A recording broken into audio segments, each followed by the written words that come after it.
Good Good morning. Good morning. morning. How are you? I am good. How are you?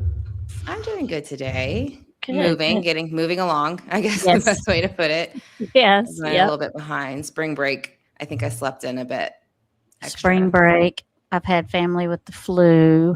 So Yeah, everybody seems to slowly be getting out of it, but it's going around, I guess. I think So, so. And I think the weather, again, you're close to where I am in the south. hmm So just the going back and forth between the hot and the cold. yes. The cold definitely doesn't help. Yeah, it I was know. 29 degrees the other day. You know what it is now? It's going to be in the 90s today. Yeah, it was cold. I think it was the day before yesterday, and then it was like 70 or 75, something like that. Yeah. It's So crazy. It's crazy. Crazy, crazy. yeah.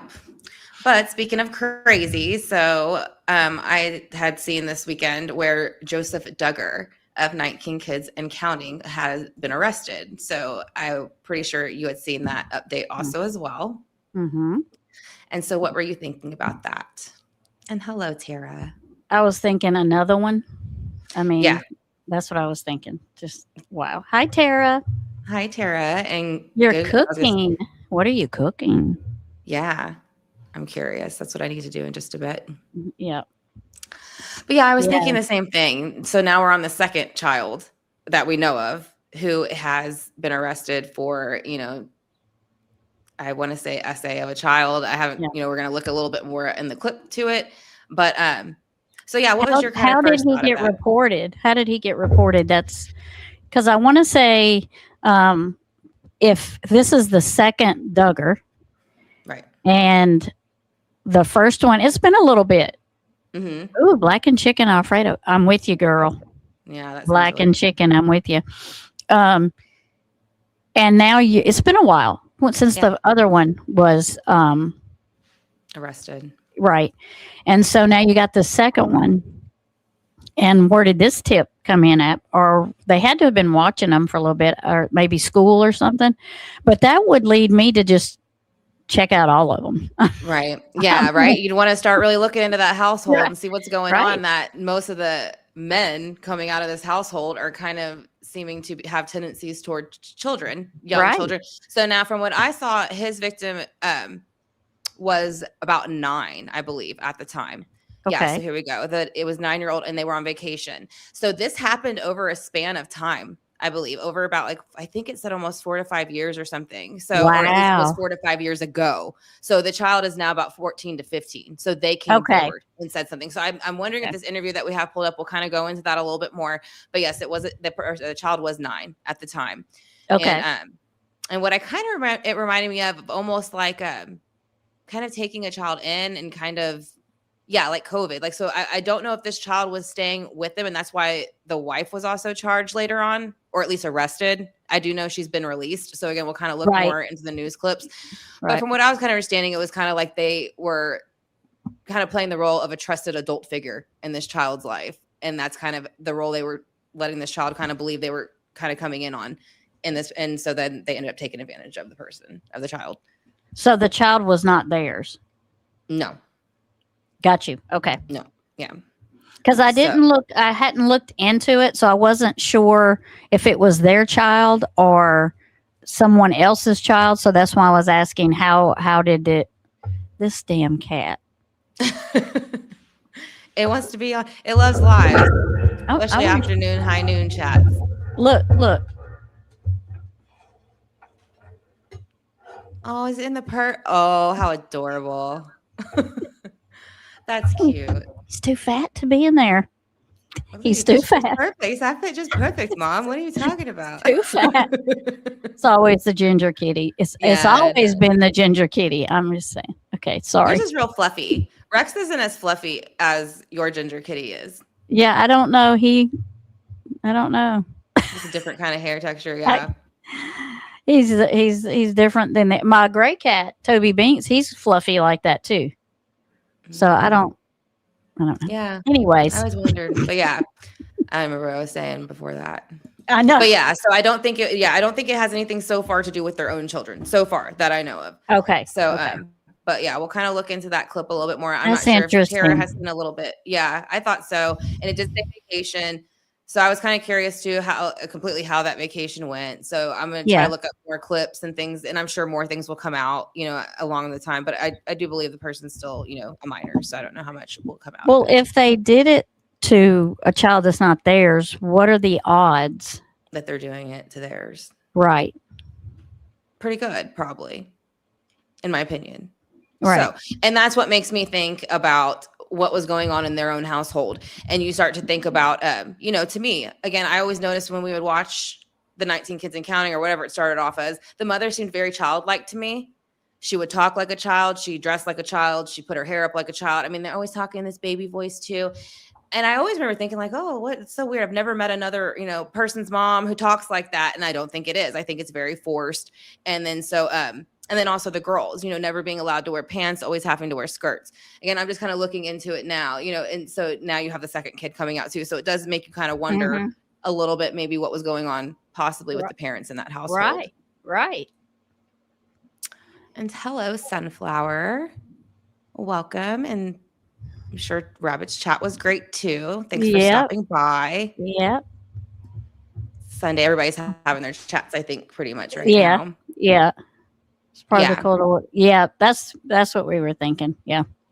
Yeah, and we were talking about that, just kind of how it seems to be like a lot of those cult-like religions or whatever, they do have a lot of that going on, and they're not, I would assume that child was from the same type of cult-like. Probably. I mean, they seem to be, again, I'm only going off of what we've seen on some of the shows, but they seem to vacation in groups and in families. And that might also be for a reason and a purpose too. The same reason I feel like the McCanns used to travel with their closest friends, with their young children too. I think they had a purpose for it. Even the Ramseys kind of did the same thing too with John Bonet and their children. They would all have 100%. Yeah. So, I don't know. I just think that some of those things always kind of happened when you look at some of those cases. Yeah. But hello, Moonchild. Amber, hello, how are you? And thank y'all for joining us. So we're just kind of talking about the Duggars. Yeah. So I guess before we get into this, this clip is about 3 minutes, and then I wanted to also go into a clip of Amy, which was the cousin who would be on the show sometimes, kind of talking about some of the stuff that could have been happening. But before we kind of go on that, was there anything kind of that you wanted to talk about, like that you just stood out when you first heard about it, and what crossed your mind? Just that, another one. Maybe we need to be investigating the whole thing. Yeah. What are the odds? Yeah. And how much the girls, when they did become of age, most of them, whether they didn't say anything much about the family at all, or they didn't speak to them anymore, or, they just didn't talk. Right. They stayed very quiet. I know there's one girl who kind of is been more outspoken. I can't remember which one it is, so I don't really just want to say off the top of my head who it is. But she's been more outspoken about why she's kept from the family. Yeah. So I guess we'll go ahead and pull this up though. So I'm going to cut my camera as I start pulling this up because it'll start to glitch from my side. We'll kind of watch this news clip. We'll discuss it and then kind of go into the next one that I want to pull up. I'll cut mine too. That might, I don't know if that would help you, but I think so. Okay. Until I can figure out this, I need to probably get the kind of internet you have. So, because this one ain't cutting it anymore. I remember struggling with mine. I do. I never had a problem with it before until now. So, interestingly enough. Mm-hmm. Let's see. Share screen. All right. I'm usually asleep, but had to be awake yesterday during the day for my son's 28th birthday. Well, happy birthday. Yes, happy birthday. That's exciting. 28. Yeah. Getting big. All right. Hi, Missy. Thank you, sweet love, for coming. Yes. Thank you, everyone, for dropping in. I greatly appreciate it. So I'm going to go ahead and hop over to the interview thing. So I'm going to step away from the comments. If anything pops out, Tammie, just let me know. Okay. All right. So here we go.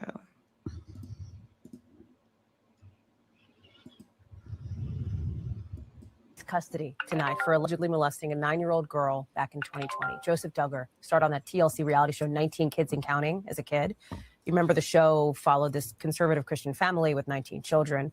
Well, now Duggar is accused of touching a girl inappropriately during a family vacation to Florida when he was about 26. Reps for the Duggar family and TLC did not respond to our request for comment, but officials say that Duggar admitted to the allegations to the victim's father and to investigators in Arkansas where he was arrested. This is not the first allegation against the Duggar family. TLC axed the show some years ago in 2015 after revelations that the oldest son, Josh, molested 5 children, including 4 of his sisters. He's in federal prison now, serving a 12-year sentence for possessing child sex abuse images. Jesse Kirsch is joining us now. What else do we know, Jesse, about how these accusations against Duggar came to light and what happens from here? Yeah, Hallie, we don't know much, and that is, of course, because we are talking about an incident that involves a minor. We know that those cases often are more secretive in terms of what kinds of information gets out into the public domain to protect those children as much as you possibly can. And so the details are not out there in great amounts. But what I can tell you is that I spoke with someone from the sheriff's office earlier, and what investigators say happened, according to an interview with this young girl in Florida's Panama City Beach back in 2020. I'm going to read from a statement put out by the sheriff's office in Bay County, Florida. Quote, the victim reported Duggar repeatedly asked her to sit on his lap as the vacation continued. He also asked her to sit next to him on a couch and covered them with a blanket. During this time, Duggar manipulated the victim's underwear and grazed her genitals. And we do have information on the 2 charges he now faces. I believe we can put that up on screen, speaking to what he is facing now. But bottom line, don't sound like his first time from that. That is what it is, right, in the legalese. But what we're talking about here is someone who's being accused of molesting and sexually assaulting a 9-year-old girl at the time, who is now 14 years old. I asked the sheriff's office if they could give any detail on the extent of the relationship between these two, what their connection is between the suspect and the alleged victim here, and the sheriff's office would not go into that detail. Again, we're talking about a situation involving a child. They're trying to protect that child and this victim, as they say, is identity. And it is yet another just horrifically disturbing allegation involving a member of the Duggar family, a family that was, I don't know if people remember, Jesse, but they were like such a sort of a huge phenomenon. They were part of this sort of cultural moment back in, you know, I guess the 2010s when the show was out, when it was on TV, et cetera. Yeah, and as you alluded to, this is not the first time that this family has been caught in this kind of controversy. You talk about Josh Duggar. He is the older brother of Joseph Duggar, and he is in behind bars right now, as you said, in the middle of a federal sentence. Important to note, those allegations of him molesting 5 children, including 4 of his sisters, never led to charges, but he is, as you mentioned, in prison right now because he's been convicted of receiving and possessing child sex abuse images. So this is a situation where this family is dealing with. Yeah, he came out defending his brother too already. Disturbing realm. Once so again, he wasn't. He's not in prison for doing that to his siblings. He's in prison for something else. Apparently not. I didn't know that either. I thought that he was in there for at least one of. I didn't know there was more than one sister either. That the oldest one. I thought it was just about 1, maybe 2. I didn't know it was about 4 to 5 of them. Wow, I thought he was in there for that reason. So he would not be in there if it wasn't for the other. Right. So more than likely they got the sisters to probably drop it. The parents did. And you know, he reminds me of his dad. The way he talks and acts and very arrogant. He reminds me of his dad. So, and I'll kind of get into why I bring his dad up, you know, as we get more into Amy's. Is he also in Arkansas? The oldest one? I don't know. I don't know either. We can look back at it in a little bit just to see, you know, like get the original first news clip just to kind of see what all his charges originally were. Let's see. Bunch of sisters, and he got caught on. Yeah, see, I saw where they had a bunch of he had a bunch of child stuff on, or you know, CP, I guess you would say, on his computer at a dealership he owned, a car dealership that he owned. And so that's what in the video when they come to like start interrogating him and kind of going on the property, that's what they had the search warrant for, was those computers. Or at the dealership that he worked for, he owned it, I guess. But yeah, we'll look at that too, because there's body cam of that. But yeah, I didn't know it was so many of his sisters though. I thought it was just like one. So let's see what he says real quick. There's only just a few seconds. With this one, and no specifics on that front necessarily at this point, but certainly, Hallie, more questions to be answered here. Jesse Kirsch, thank you very much for covering that one for us, and I appreciate it. We thank you for watching, and remember. Okay, I'm just gonna pull that off for right now. The screen, just so we can. It's okay, Eve. We didn't really put a notification out. We just kind of went live. We were kind of we talked about it yesterday, but we kind of threw it together this morning, so it was kind of Last minute.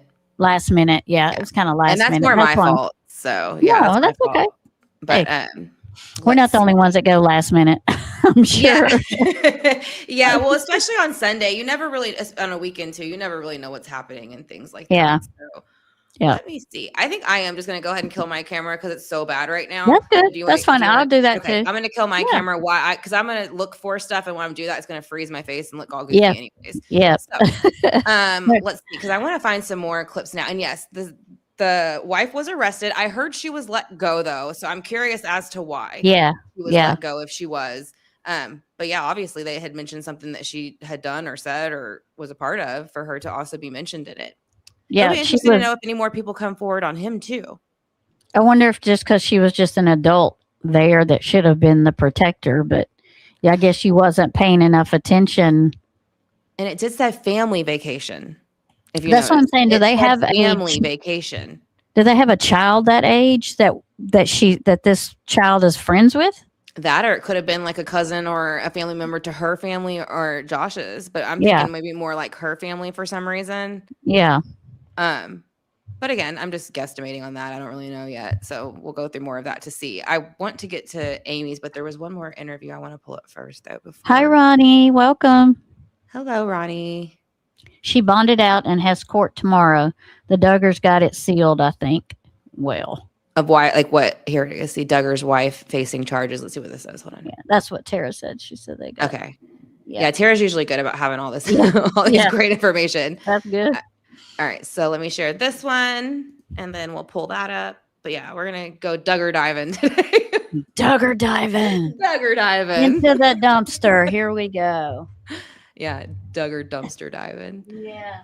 That's what you're doing in here. Huh? Let's see. Oops. All right. And I will be live this afternoon for the Yes. Watts case. Me and Megan have to decide if it's going to be sooner or later.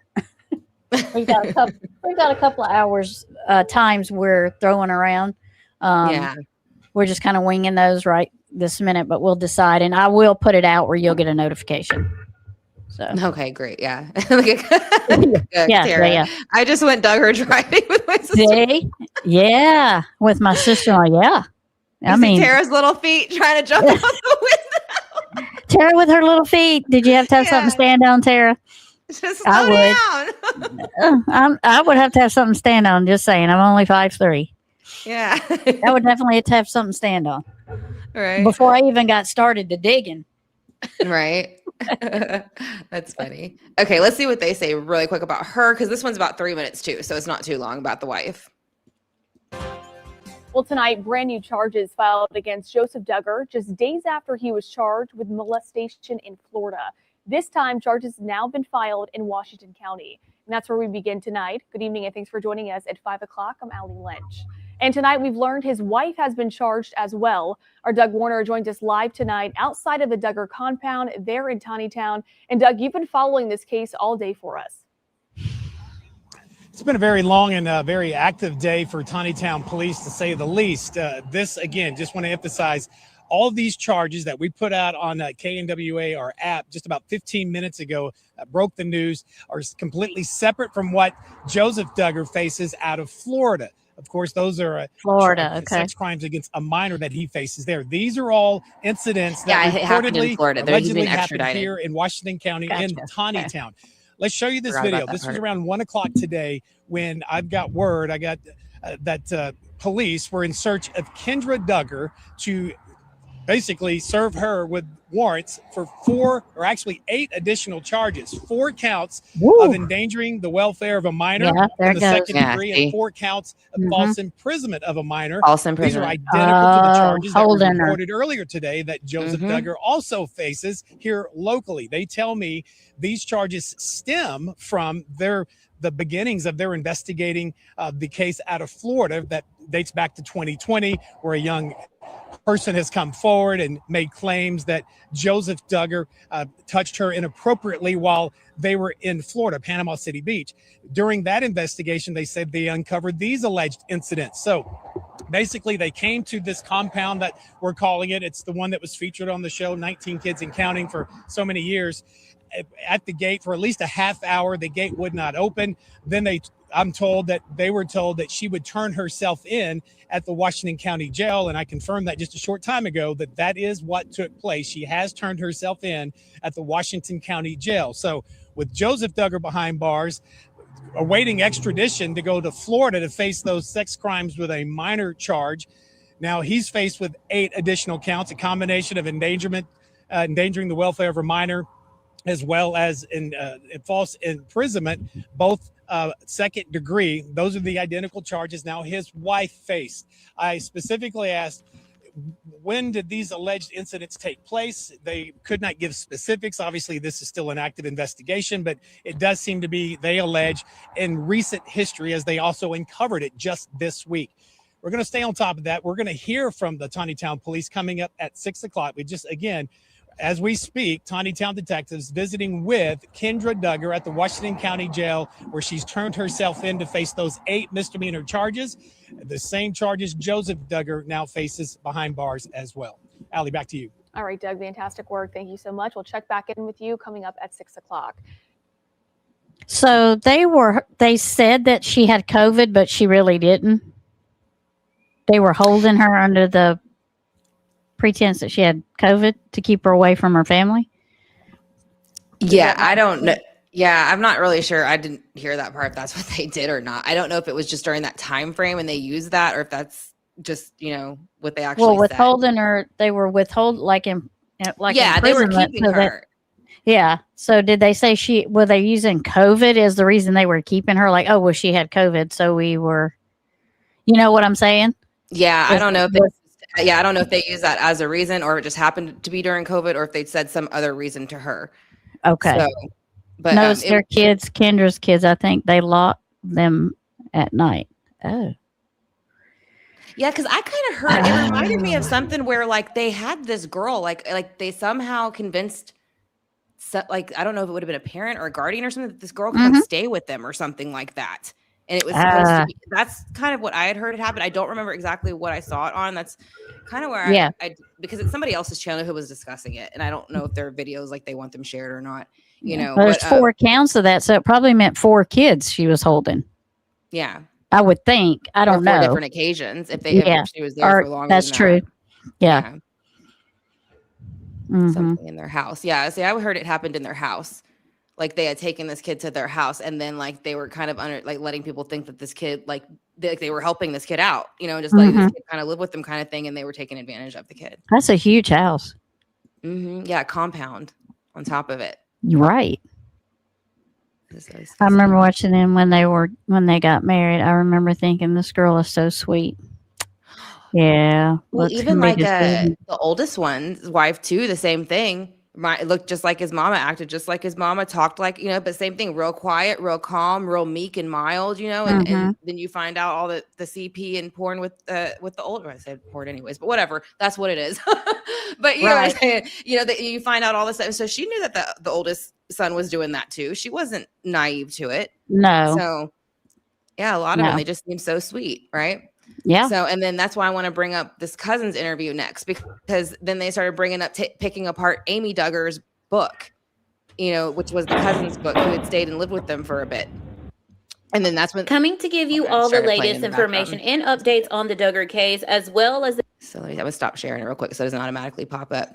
But anyways, they start picking apart her book and about how she's talking about not being able to stay there, not being able to wear certain swimsuits, certain clothing, certain things like that. And like sleepovers were completely off limits. And so now they're kind of going to where they think that had a bit of a relation possibly to the dad and the adults, in the house too before. And obviously the younger kid, the boys, because now we know what's coming out against them, but they're starting to pick apart her book now, though, and they're starting to find little pieces in there about that. So that's what I was going to pull up next.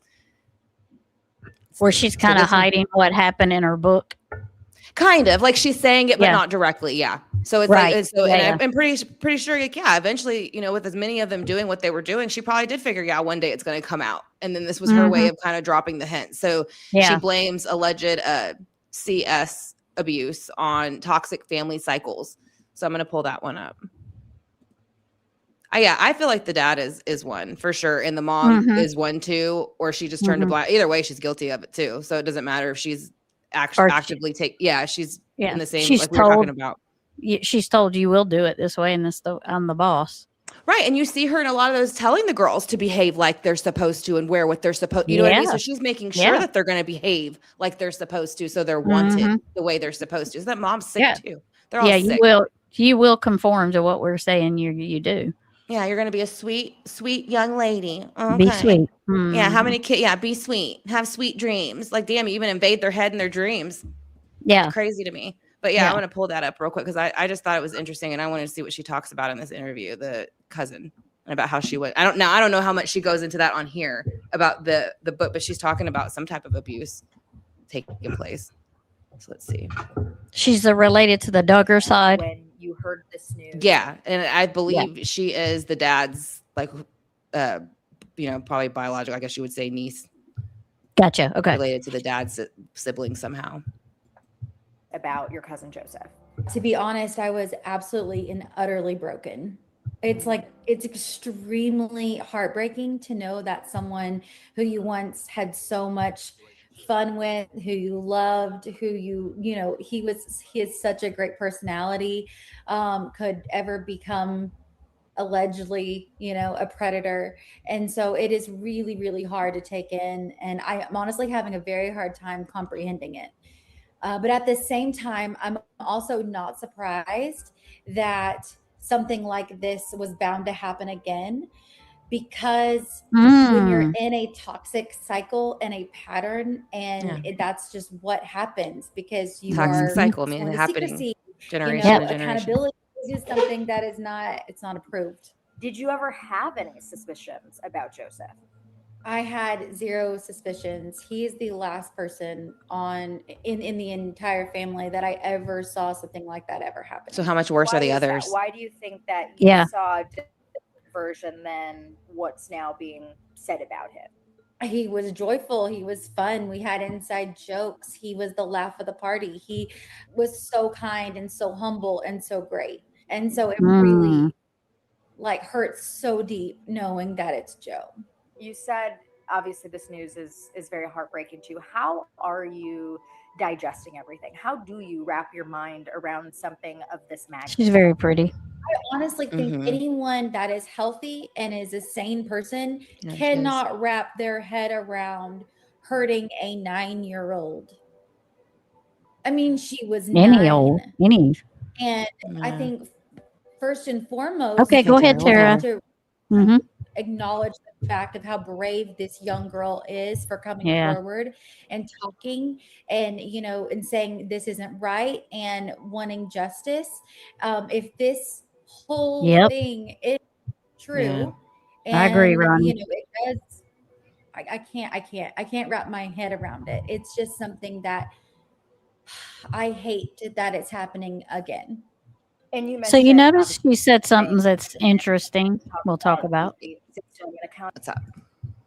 She said that, I knew this was going to happen again. Yeah. So you've seen it for yourself. I just kind of have an issue with that, because if she knew it was going to happen again, why didn't she say anything? Maybe she didn't know who the other ones, because if she's saying this is the one that she least thought was going to do it, that means she thought the other, and I'm not going to say girls didn't either. I mean, she's saying she's not specifically saying which gender, but regardless, let's just say we're talking about all the boys. How many boys are there even? Probably enough, probably more than 5 or 6. So, I don't know. So whether she doesn't, she just doesn't know what the other one's done, but she has ideas, and that's what she means. Like, it just was a matter of time before somebody told. But maybe she's, because it's been, I'm trying to think of how long it's been since the oldest. I can't even think of the oldest one's name right now. It's not. I'm going to pull his name up real quick. The first one who got arrested, because that was a little bit ago. Yeah. So maybe that's what she's talking about. After him, she knew eventually somebody would come out and tell on another one, and she just didn't think it was going to be Joseph. Yeah. Josh Duggar. Josh. Yeah. I mean, I'm not saying it's her fault or in any kind of way or anything like that. I just find it odd that she just says, I knew it was going to happen again. And I think it's probably more likely you're going to hear more now too. Maybe there'll be even more brothers or who knows? Like even sisters. I mean, I don't know. Once you're getting married, at some point, you're kind of. And again, I don't believe that. What was it? Josh Duggar's wife didn't know. Clearly, this guy's wife knew. Yeah. So, and then I think that their dad's wife knows. Mm-hmm. So. I don't know. I mean, again, that's why she keeps talking about all these cycles. Like how many more is going to go down? Look at all them kids they have. So who knows? Yeah. Unfortunately. Let's see what else she talks about it. Whoops, I keep skipping it when I do that. How would you, especially for people who may not be familiar with this system, right? How would you describe the toxic system that some of your cousins and family members have been trapped in? I wrote Holy Disruptor, my memoir, about this toxic system. And I talk about how there's no accountability held for the men. There never has been, and there probably never will be unless the police get involved. And it's so sad, but these men and why aren't can they? make up any kind of rules that they would like to. Why aren't the police getting involved? That goes for the whole entire household. It's a pervert right here. No one questions it. They're not allowed to. They are superior to everyone. I guess because you have to be willing to press the charges. Maybe that's why his sisters, and he didn't go to jail, Josh, for some of the stuff that happened with his sisters and the other stuff, because they decided not to press the charges. So maybe that's what they think it's not wrong under their belief system. I'll put it like that.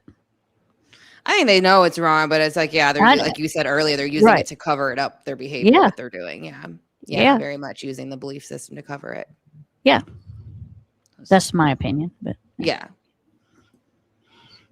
heartbreaking because no one can stand up to them. They are shamed, they are silenced, and it is completely toxic. So when accountability is, happening in real time, while it is your family member, how does that sit with you?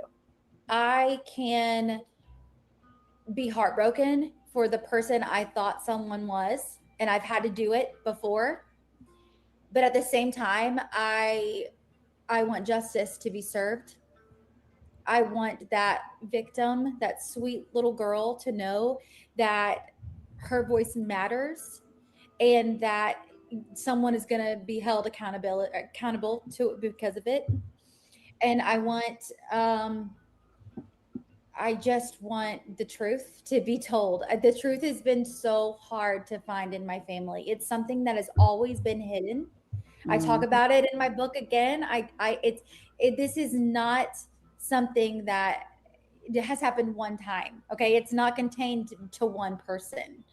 It is a tree of toxicity, two brothers and one tree. You know what I mean? And so the roots run. Yeah, and so there's 10 males in this family and 9 females. So that's what I'm saying. I think that's why it's important that she's talking about like how much the truth is hidden, but it's right out there in the open almost. That the whole family knows about it. But just to keep their secret, everybody hides everything, or to keep their stuff out of jail or prison, basically. So I don't know. I think it's important that people start telling on their families and their family secrets too. Yeah. Because I feel like stuff gets hidden for too long. And look how many generations and cycles, like she's saying, it's gone down now. Like all these men who are doing it to their children and their sisters and wives, cousins, and whatever, you know what I mean? And all because they just lie for these men. For what reason? Other than just keep their asses out of jail. For what reason?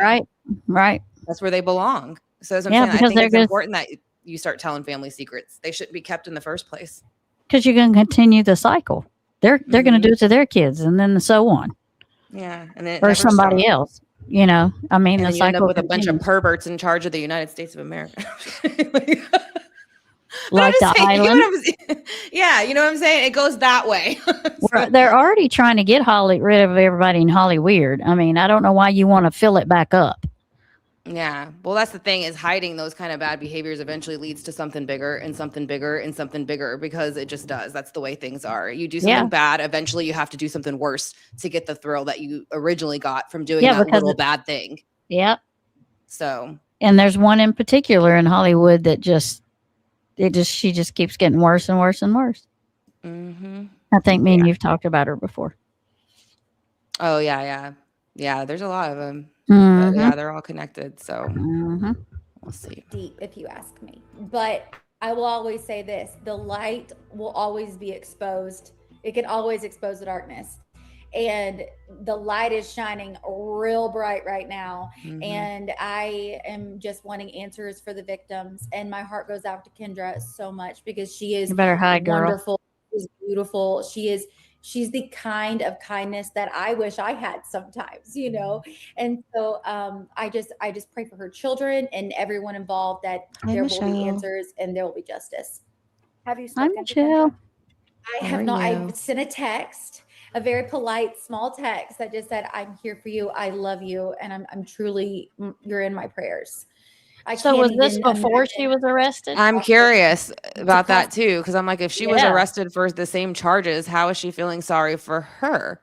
Right. That's why I was saying, is this before? This is a day ago. So yeah, I would be interested. Once it ends the interview, I'll look to see when this interview took place. But this was posted yesterday. Yeah. And it can't be that long ago because she's talking about his arrest. So yeah, I'm kind of interested as to why she feels sorry for her when she has the same charges. Right. Maybe that truth telling didn't break through every aspect yet. Yeah. This type of grief and this kind of loss, and if this is true, if this situation is true, I can't imagine her next steps, but the door is always open on my end for anyone that wants to have a heart-to-heart talk, and I will support them and be genuine about it. And you know, it's awful that this is round 2, it looks like. What about your other family members and your cousins? Are there certain people that you are leaning on? This is the latest case in the Duggar arrest. Bonding together and banding Joseph together Duggar is now arrested. As support for each other as you guys all navigate this. Well, I will have to say that boundaries are very important, and I have cut ties with a lot of my family because boundaries are so important for this exact reason. Well, it sounds like that family don't have boundaries. For me, I have not reached out to any family members except for Jill, and Jill and I have cried together, talked about it, you know, shared that moment together, and it just deeply is so hard to accept. Jill, of course, is a victim herself. I mean, for her, how triggering is this for her? You mentioned you two cried together. I imagine wounds almost reopen in a moment like this. I'm not going to speak for Jill, but I will say that I know that it probably is opening up just all kinds of emotions and all kinds of painful moments. You know, it's very hard to comprehend. Yeah. It's very hard to process it, I think, for all of us, if I can say that. Yeah. What about Jessa? Are you in touch with her at all, or was that the boundary as well? There will be no contact. Josh had released actually a statement from jail per his attorney, and I want to read it to you and get your reaction. Per his attorney, Josh says he understands the stigma of being accused, and his attorney adds that Josh and Joseph are not in frequent communication, but Josh does hope and pray for his brother's well-being in this difficult time. What do you make of that statement? Your eyes are wide open right now. My face, I cannot hide my emotions with my face. I will just say, if you ask me, and I'm just going to be flat out honest with you, I think that is absolutely a delusional state of mind. I think that toxic patterns have a way of showing up, especially because they don't believe in actual healing and actual therapy. So when abuse takes place, it just trickles down the line because hurt people hurt people. So you cannot tell me that Josh is in prison for no reason, and you cannot tell me that now Joseph is arrested for no reason. What was Joseph like when all of the cameras weren't rolling? I think that's really true too. I think most people don't like that saying that hurt people like hurt other people, but it's really true. It's true. Like, it is true. The point it is almost like nauseating. It is very true. You know what I mean? Like it's like if you think about how many times someone maybe wanted to talk about something you weren't ready about, and like, and I'm not saying it's just so much you, just like anybody in general. Like when they're not ready about it, that's usually the end of a relationship or the end of like a friend, you know, something. But like people panic, you know, when they're not ready to talk about it. I used to have a friend like that. Like she could have the most like intense kind of emotions feeling, but if you were to even try to talk about it, like she couldn't look at you, I mean, like she'd start looking at the floor and at the ceiling, like everywhere but at you, you know what I mean? And like change the subject, and it's like it wasn't even that deep. So imagine. Yeah. Like it really Yeah. wasn't even that deep. So could you imagine the actual deep things this person was probably hiding? You know Yeah. what I mean? Yeah. And then as soon as you start to want to talk about it, oh, well, you're just emotional. You're too sensitive. You're too this. It's like, maybe you're nothing at all. Maybe you're not Right. emotional enough. Maybe you're too like, like vacant and whatever, but I don't know. I just think that's interesting a little bit. Yeah. And Michelle, I agree. But, the reporters do that a lot. Yeah. I feel They like in do the that. Proudfoot ones, they did that a lot. There's that brunette lady who keeps talking about how she's from there and all this kind of stuff. I'll have to bring it up eventually, but she feeds Katie a lot of lines and things to make them seem like leads they them. missed him. Leads them. Yeah, Yeah. I agree. I hate that. Just let them, like you said, just let them talk. Yeah, I that's the mean, whole why? Are you afraid of what they're going to say? Is that why you don't do that? pretty much, yeah. Because they know they have nothing good to say. They've already done like a pre-run, they already know the PFs are full of shit. So they're like, well, what can we say to make it look like they care? Yeah, we gotta code it with something. Mm-hmm. Yeah. Gotta make people want to follow along. So if a person has no shade of gray or lack of emotion, then there might be underlying issues. Mm-hmm. Yeah, I mean, I don't know. I guess it just depends on the person and what it is, Mm-hmm. But we'll see. Off screen. He wasn't. He actually was. I mean, just so funny. I can't even tell you. We've had so many inside jokes.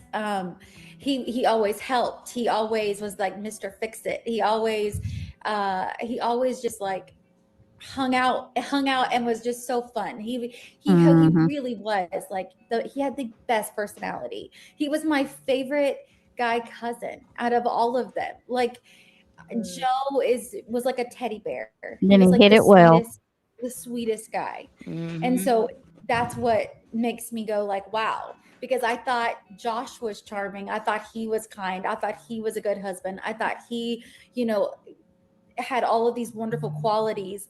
And it's exhausting to know and really hard to be like, did I even know the person that I spent so much time with? Nope. And now it's happening again.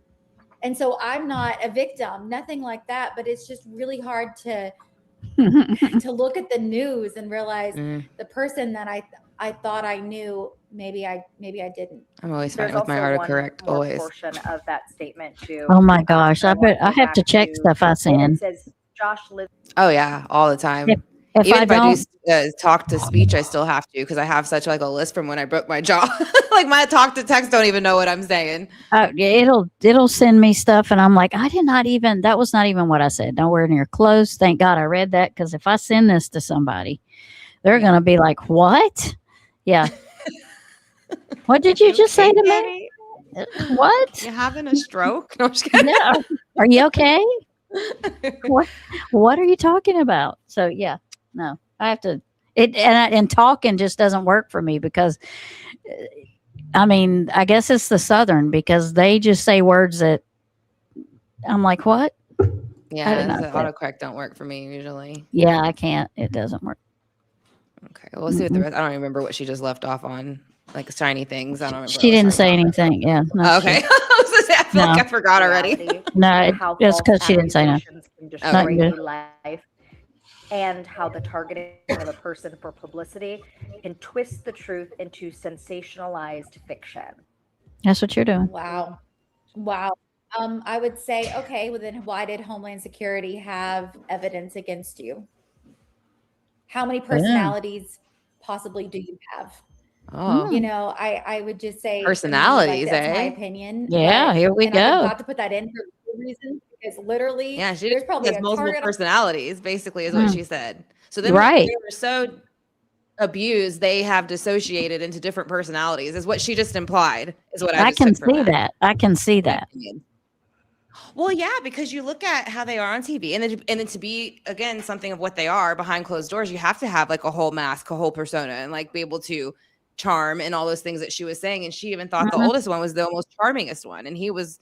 Well, she's not even saying the worst one now. She hasn't said anything about anybody else, but she did say, that he wasn't even the worst.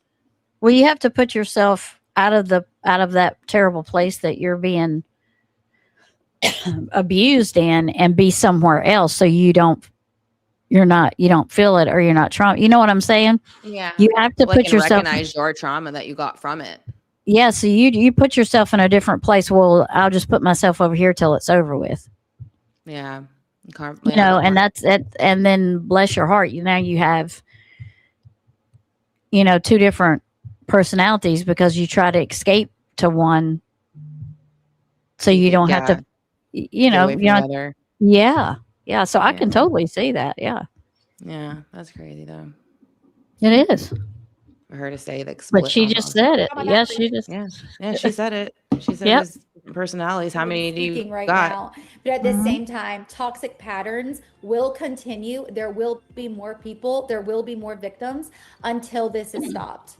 And so literally, like, this is why I wrote this book. It is a tool for those that have been a part of toxic systems and cannot find their way out. This headline is not just for that sweet 9-year-old that was hurt. It's for anyone in this world that can look at that headline and say, me too. That's happened to me too. We have to break the cycle. And I'll be louder about it. I'm going to be loud about it. You say you have a target on your back, yet you choose to use your voice and speak up. Why is that so important to you? Because children are being used as a tool. People are being hurt all the time, left and right. There are lies that are told for no reason at all. I was the black sheep of the family for years for no reason at all. And it's for people that feel like, what did I do? I did nothing to these people. And yet I'm completely exiled from them. And so in those moments, I have to realize that it is a toxic family cycle, and I have to have my boundaries in place, because the truth, they don't want the truth. If the truth affects their image and affects, their main goal and their control that they can have over people, in my opinion, then they're not wanting anyone like that to speak out.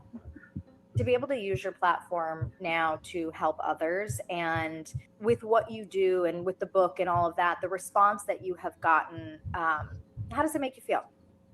Well, first off, when I wrote the book, I literally felt like I was all alone. I really felt like no one would understand anything that I went through, and that I'm writing this book in hopes that it would help someone, but I had no idea.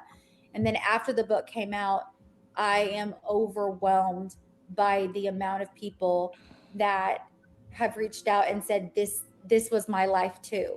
This is stuff that, has gone down, and I am working through it and deconstructing. And, there is this stigma around people who are the black sheep of a family, and so to see everyone kind of band together, I have like my own community of people that trust me, trust my words, know that what I'm writing in the book is true, and that it can help lives. I think I want to use my platform to help lives. And, I've seen other statements that through this latest arrest, and the victims were not mentioned at all. And that breaks my heart, because they need to be seen. Their voice matters so much. And so for that little girl who was 9, it just breaks my heart that she had to be so bold and so courageous. But I am honored for her that she did it. I see her. So this is interesting. Michelle, are you asking who the person is that we just we're just listening to? Yes, this is their cousin. So she was on the Duggars show a lot. She used to come on there a lot, and she would be on there, and she just would pretty much almost be on every episode for lots of seasons. And then eventually, she disappeared. And that's kind of what she's saying. She was black sheeped or pushed out because she knew the truth. And basically, I don't know if she called it out at that time, but that's what I'm getting from her. Yeah, she always put it down or very much said this is an okay behavior. So, and she wrote a book telling it.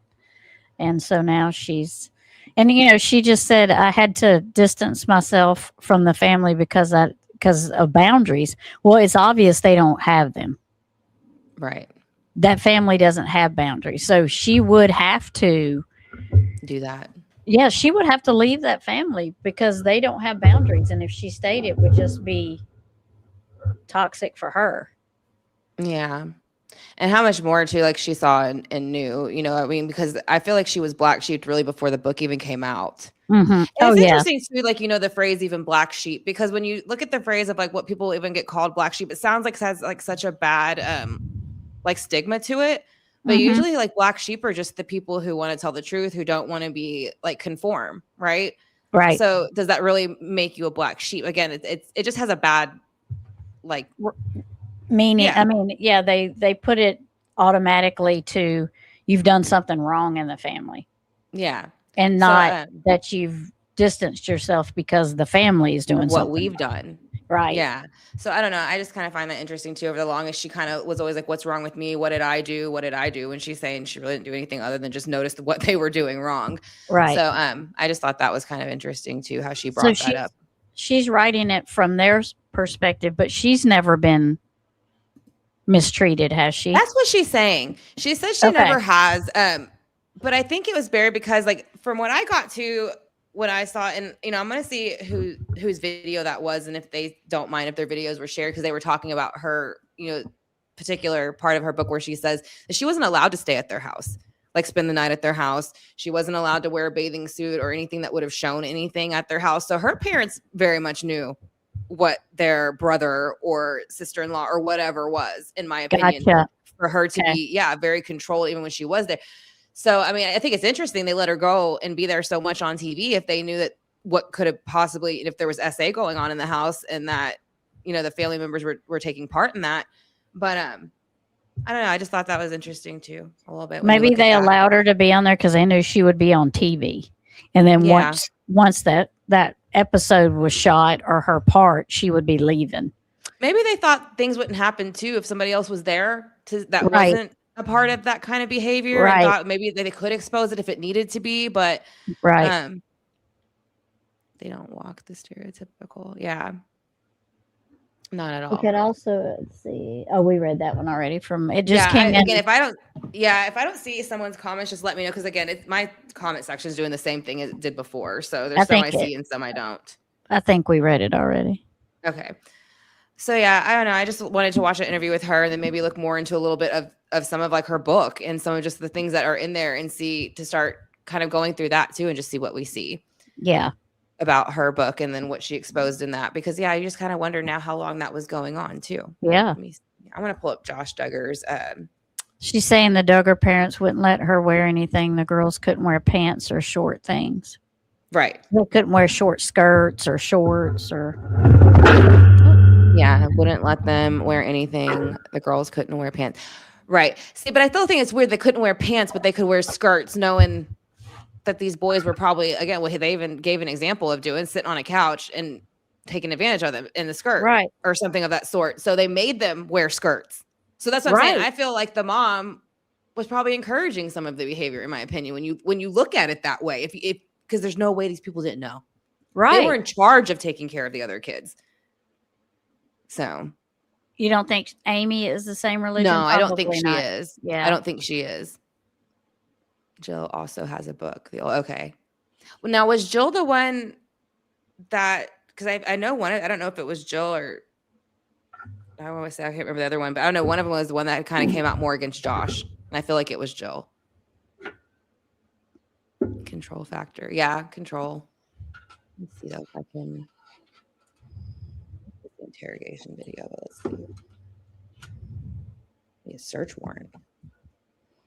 I think they used religion to say that they could only wear skirts and yeah, that's why. But when I look at it, I don't think that's why. I think they were using it for easier access in whatever situation they were in. Yeah. I just feel like that looking back at it. Let me see.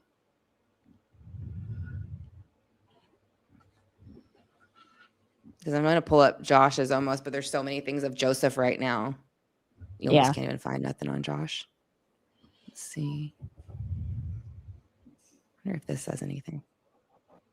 So I'm just going through a bunch of different clips. I can't see anybody's comments if they come in, so I apologize, y'all. I'm just trying to go through different. I think that they use religion to hide a lot of stuff, and just in my opinion. Mm-hmm.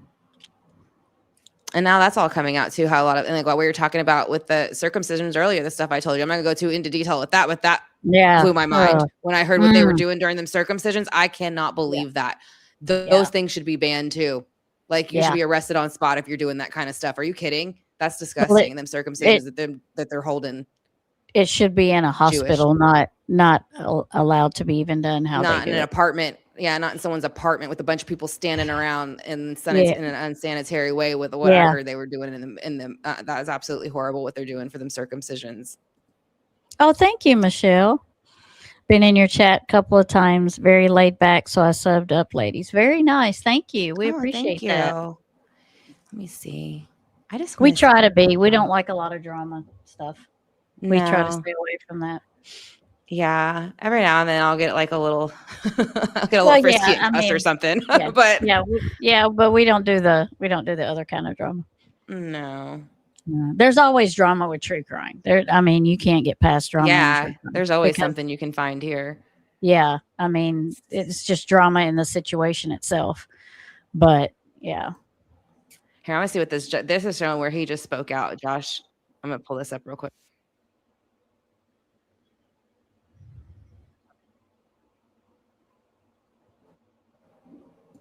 Oh, I swear this internet's gonna make me lose my mind one day. It really is. We have dramatic outbursts like that, though, Michelle. we get mad at the internet, StreamYard. Yeah, I have my most delirious outburst late at night, though, when we have our late night Watts Island. Yeah. Which will be today. It won't be late night, but it'll be today. Yeah. Okay, so let's see. I'm gonna pull this one up real quick just because I'm curious what they're gonna say about what Josh says to Joseph.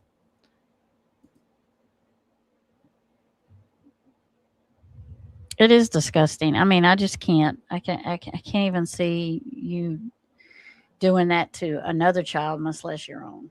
I just can't. Yeah. Okay. Add to stage. Here we go. Okay.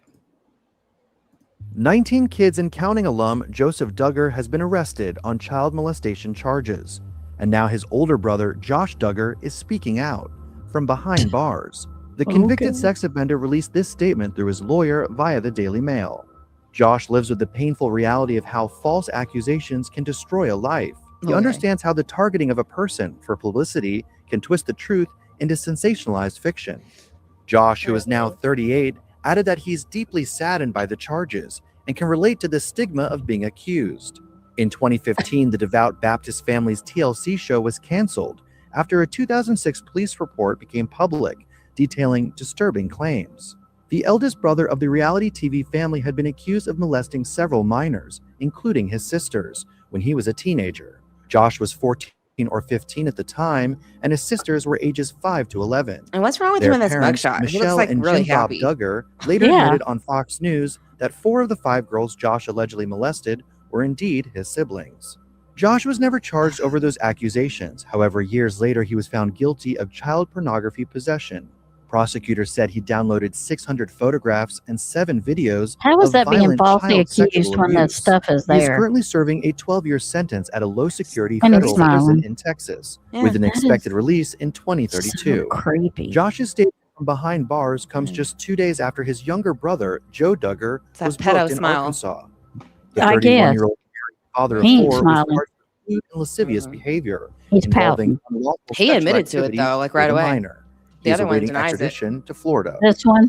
This stems from a 2020 incident during a family vacation to Panama. Yeah, this one and her admitted it pretty much right off the bat, and Josh denies everything. So like he even said, falsely accused, but he's sitting in prison for all of this CP that was on his computer.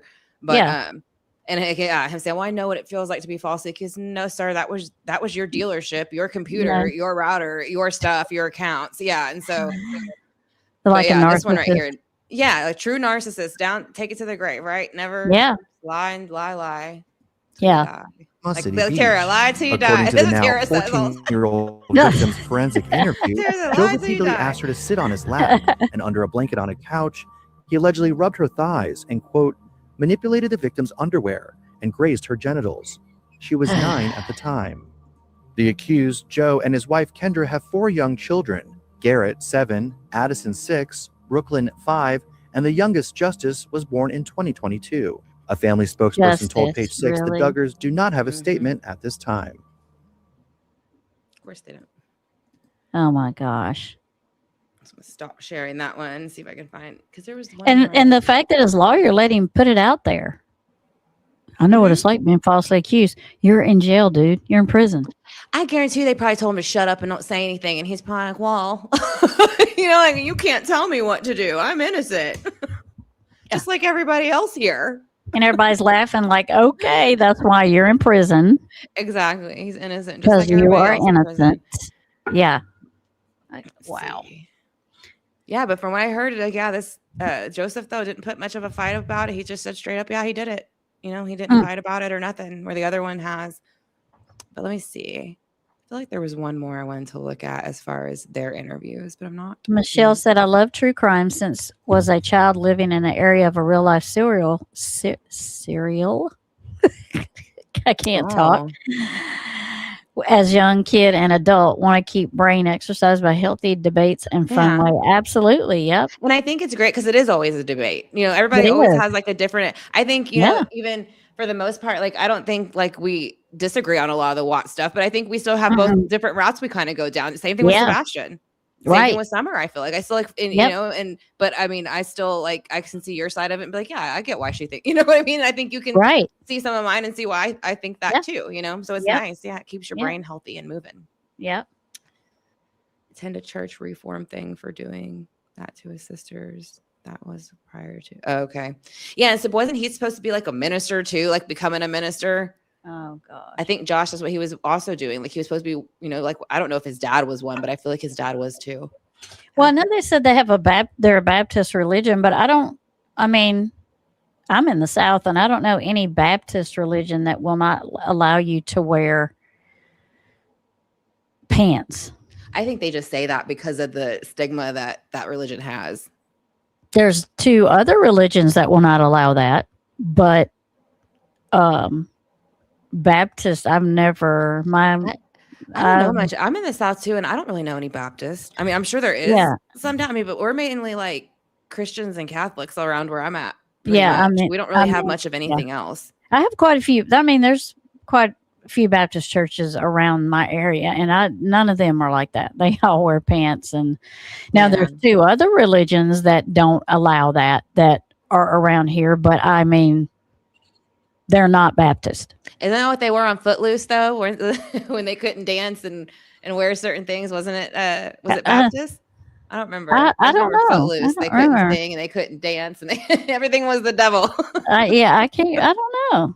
Now they may say you can't sing and dance, but I've never heard the Baptists go as far as no pants. You cannot wear pants. You cannot wear pants. No pants. You're not allowed pants. Pantsless party over here, man. You cannot wear the pantalones because we cannot. No pantalones. No pants party. Sorry. You're not invited. You got to wear a skirt like Marilyn Monroe. So if it gets blown up, everybody sees your business. There you go. Yeah, BTK. That was an interesting one. And even when he finally did, when you saw it, he was telling pretty much the judge everything he did. I thought that was pretty interesting to watch. No emotion, no anything, just very matter of fact. Yep. Just like it was a job he completed or something. Mm-hmm. Yeah. And it's like he wanted to. He was very proud to finally be able to say, I did it. You know what I mean? Like, damn, it's been taking y'all forever to figure out it was me. I just finally had to tell y'all. Like, if I didn't go tattle on myself, you wouldn't have known. Yeah. Yeah. Yeah. But I thought that was an interesting one. I liked watching that. Yeah, see, I don't know what Baptist they're talking about, but maybe there's one I don't know about. Yeah, I don't know. Like I said, we had there's like a one Baptist church around the corner from here, and I don't know anybody who is Baptist. I said I'm Catholic, and then I'm sure there's Christians again, but mainly everybody where I'm at's Catholic. Well, I have several cousins that are Baptist, and they all wear pants and shorts and put makeup on and yeah, I mean, the ones I do know of, I don't know any like specific rules now. So let's see. Oh yeah, so I was looking for Josh stuff. Sorry, distracted. Squirrels. Yeah. Okay. So tonight we're talking about Watts again, right? Watts Island. Yes. We're going to finish the back rub while I'm looking for this stuff. We are the back rub. We're going to do some back rubbing. We're going to see some more of her wonderful striped jacket that she has on, rubbing Chris's back. And then we're going to move out of that. To the phone thing, right? See how far that video goes. Yep. And then we're going to spend we're going to go out of that video. We may not finish it, but we are going to go out of that video and look at, Megan has found a video of NK's phone pings. Mm-hmm. And if I know a lot of people, some people are half and half on, they don't think she was there. I personally think she was there. Right. So this will kind of might change your mind on her being there. It may not. Yeah. If I had doubt about it before, I think it would have wiped that away. Yeah. And I've heard this is a very good video. So it's mapped and everything. So we are going to go through that. We will also put in chat whose video it is so they get credit because they did. They worked hard on it. So that's going to be interesting. So we're going to do that tonight on Watts Island. Get your ticket. Yeah. Get ready. Going to be leaving without you if you don't show. Train to the boat. God. Yep. So I'm not really finding the one I want to find on Josh because everything is popping up too much for Joseph right now. So I'm trying to find like the original one. The only other thing I saw, and this is kind of going off topic, did you see also where the Nancy Guthrie case took a tragic turn again a day ago? I did not. I did not. All right, I was just curious if anybody else saw that tragic turn. Did you, Tara? What is the tragic turn? Because I was going to pull it up. I think we have done so many turns that we are off the map. Well, it's about a 19-minute tragic turn if you want to just see what that is real quick, and then we'll head out and get ready for the Watts Island train. So I just was curious what this was all about, the newest tragic turn. Mm-hmm. So let's see. I just found the Duggars are devout independent Baptists who follow a strict conservative Christian lifestyle with that is their own thing they made up. Yeah, that's made up completely. I have never heard of an independent Baptist. It kind of feels like they took parts of religion that they liked. This is just put together. Opinion. Yes, and they put it together to form that. Yeah. That's just my opinion. Yeah. Only. I agree. I think they just took the parts of the religions that they felt they could get away with whatever they were trying to get away with. And mixed them together. So here we go. So now... Okay, so there's TMZ one, and that one's saying it's tragic turn, and now it's saying that, I guess we'll just watch this one first, of Savannah, again, calling for renewed attention after she just basically told everybody in the last one that she's probably alive or probably not, but either way, here's some money for a couple of foundations, and thanks for coming. Oh, my goodness. So that was the last one I remember of Savannah doing was when she, donated the money and she was just like thanking people for, looking for her mom and, they were hoping she was still alive, but she probably wasn't is what they were thinking. And, she wasn't going to go back to the show, but then she was. So I want to see why she's asking for renewed attention. And then I just want to see what TMZ put out because TMZ is just full of crap all the time. So is she back on the show? I believe she is. Yeah. Which she wasn't supposed to go back. So I want to see what her renewed questions for, but I heard she went back. I'm pretty sure she did. Yeah. So let me see. I'm pull this up. There we go. I was like, why am I not? I'm sorry. I'm still trying to do it. Like I told Tammie, I've been off of it for 2 days and I've already forgot how to find it's weird. It's if y'all never been if you've never had StreamYard or something, it's weird. It's like you can be off of it for 3 days and you go back and it's like, oh my God, what do I do? It's weird. It's like they are always changing stuff. I mean, they are. Yeah, it's like a StreamYard twilight zone you get into. It's weird. Yeah, because then you get into a pattern and a routine of how you use it, and then they change it, and it's like, well, yeah. And then they give you the survey, this long survey before they'll. Yeah, before you can even start a stream, you got to go through like 10 questions. So don't be late because then you're going to be late because you got to answer all these questions before they'll even let you go live. It's crazy. Right. Yeah. Okay. So let's see what she's asking for, and then I'll see what TMZ is asking for. Savannah Well, Guthrie is cameras work asking for the wonders. public's help as the search for her mom, Nancy Guthrie, enters its 7th week after she was abducted from her home in Tucson, Arizona. Savannah's family shares a plea to keep the situation top of mind, with them saying in a statement to a local news outlet in Tucson, "We are deeply grateful for the outpouring from neighbors, friends, and the people of Tucson. We continue to believe it is Tucsons and the greater Southern Arizona community that hold the key to finding resolution in this case." The statement adds, "Please consult camera footage, journal notes, text messages, observations, or conversations that in retrospect may hold significance. No detail is too small. It may be the key." Nancy was reported missing February 1st after a concerned friend alerted her loved ones that she didn't show up for a church service that morning. Police confirmed to Today. And following their initial investigation, authorities confirmed they believe she was abducted from her home, which was supported by security camera footage of a masked individual approaching her house. And as the search for Nancy continues, her family asked for the public to focus on any information they may have. The statement continues, "Someone knows something. It's possible a member of this community has information that they do not even realize is significant." Adding, "We miss our mom with every breath, and we cannot be in peace until she is home."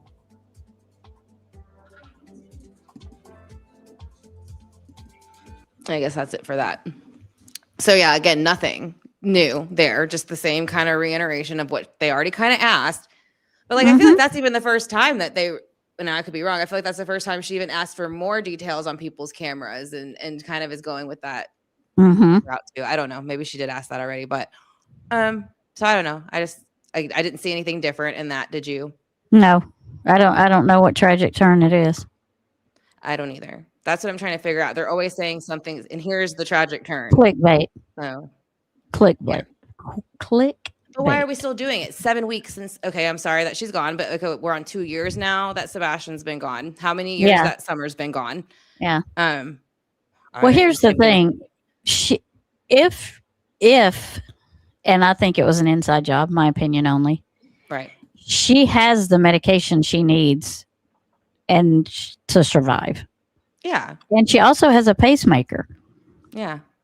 So if it's not an inside job, there's no way she's surviving without her medicine and being her pacemaker being, I mean, like I kind of feel like in 6 months we might hear something, because I just feel like there's a 6-month thing with her going missing.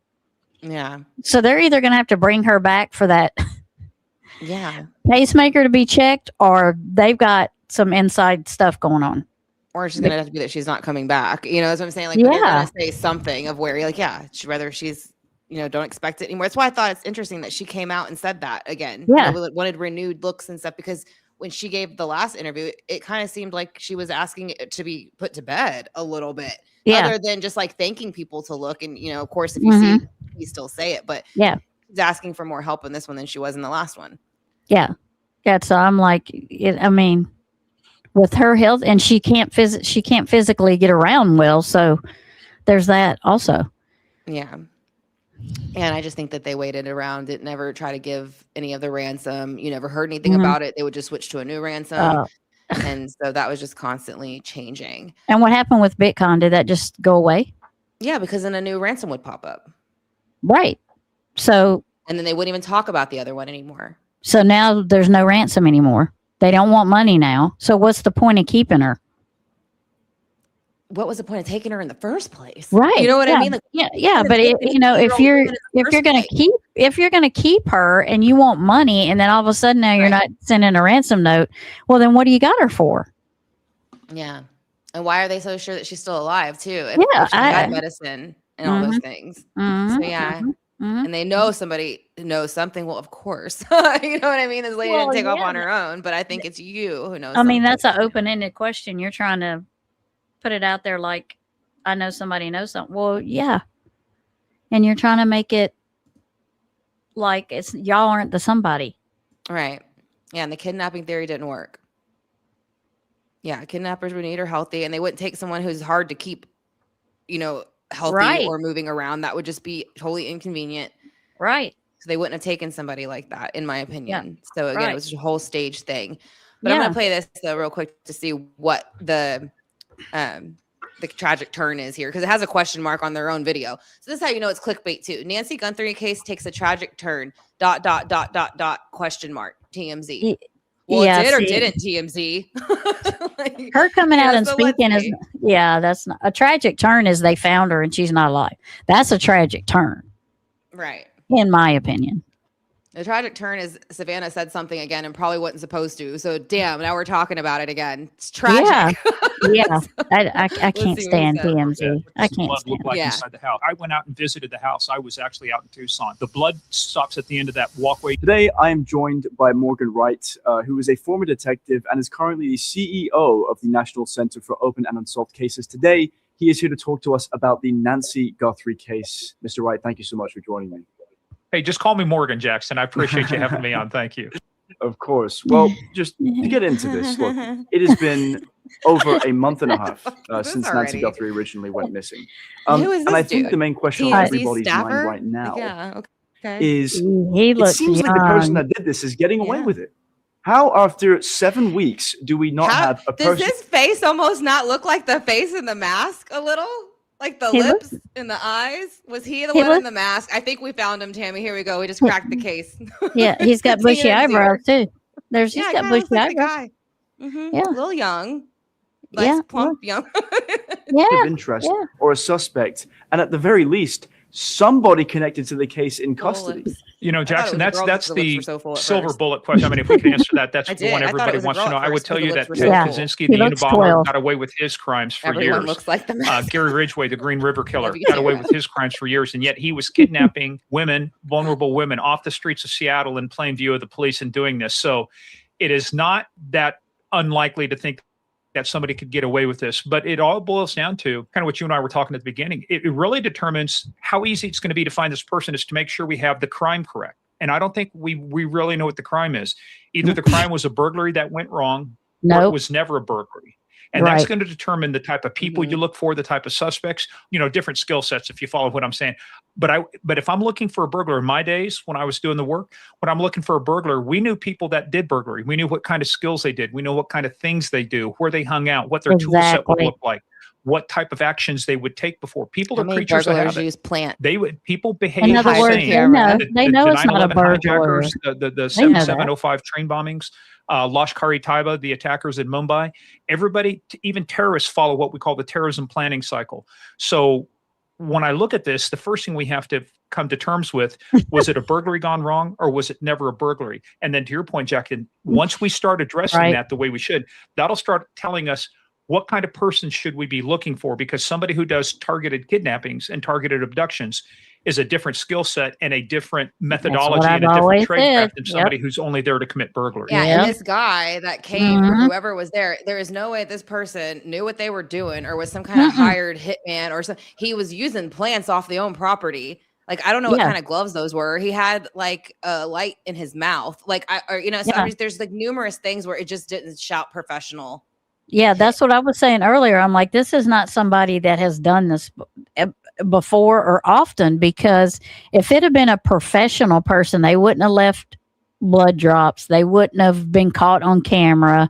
It would be. And not looking so goofy too on top of it. You know what I mean? Like, I'm so like, I Yeah. came so unprepared that I'm going to Mhm. just start pulling plants out of the planter boxes and shove them Yeah. over the camera. You know what I mean? Yeah. Like, it Yeah. just, I don't know. Yeah. That's what I'm saying. And that's the other thing. The person who did it had to know they had all the time in the world. This video was Yeah. going to be altered so they didn't have to worry about how stupid they looked. You know what I Right. mean? So that's what I'm just saying. Like, this person just looked totally out of What- like their zone, didn't know what they were doing, like just pulling plants. Like, again, it's like they knew this video was going to be edited to their benefit.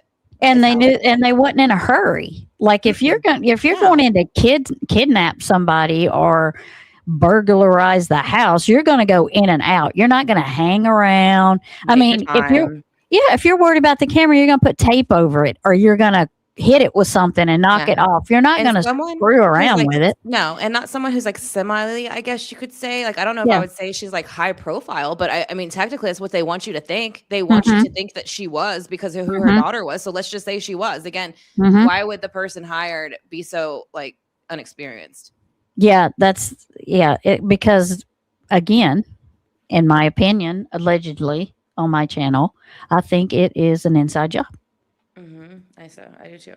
And that's why I think they keep telling you what you should think and what you should feel, because they want to prepare you for what you already should be thinking and feeling for when they plant that information later on. And they already know if it's what kind of crime it is. They're just not saying. They have to already know. Yeah, at this point.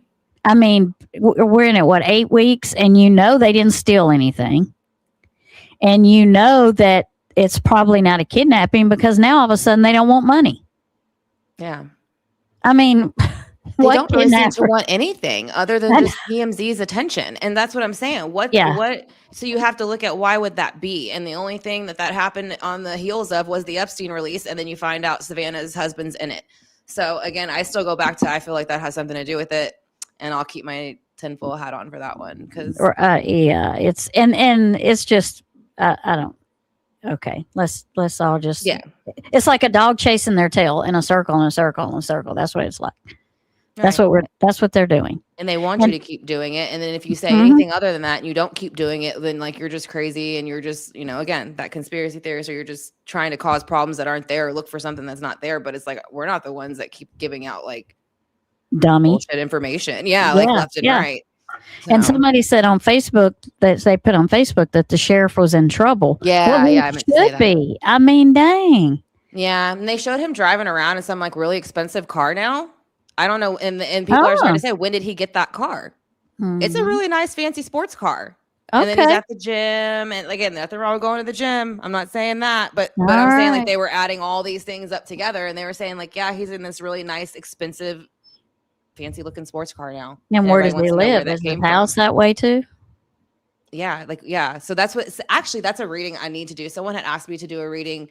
Someone named Emma for I think it's Nanos is his name, Sheriff Nanos or something like that. So I need to do I need to do a reading though on that one. So I might be having that come out soon too, if anybody's interested in a tarot reading on that. But someone asked me for a tarot reading for the sheriff to see what's really going on with that person. Very good. I might do that. Yeah.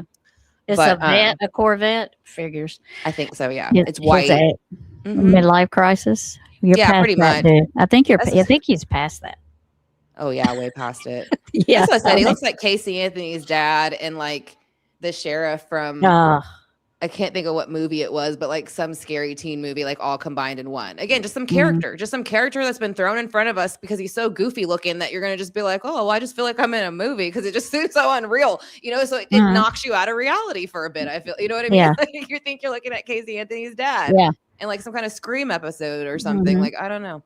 And I do feel like money is the reality behind it, but I don't think it's like ransom money. I don't think it's for ransom money. I think it has something to do with something else. It's like image. I think you're still looking at too, and it connects with money. Image. Yeah. Money would have been what drove it, but I feel like it's all about reputation and image, and money always lies at the root of that. Yeah.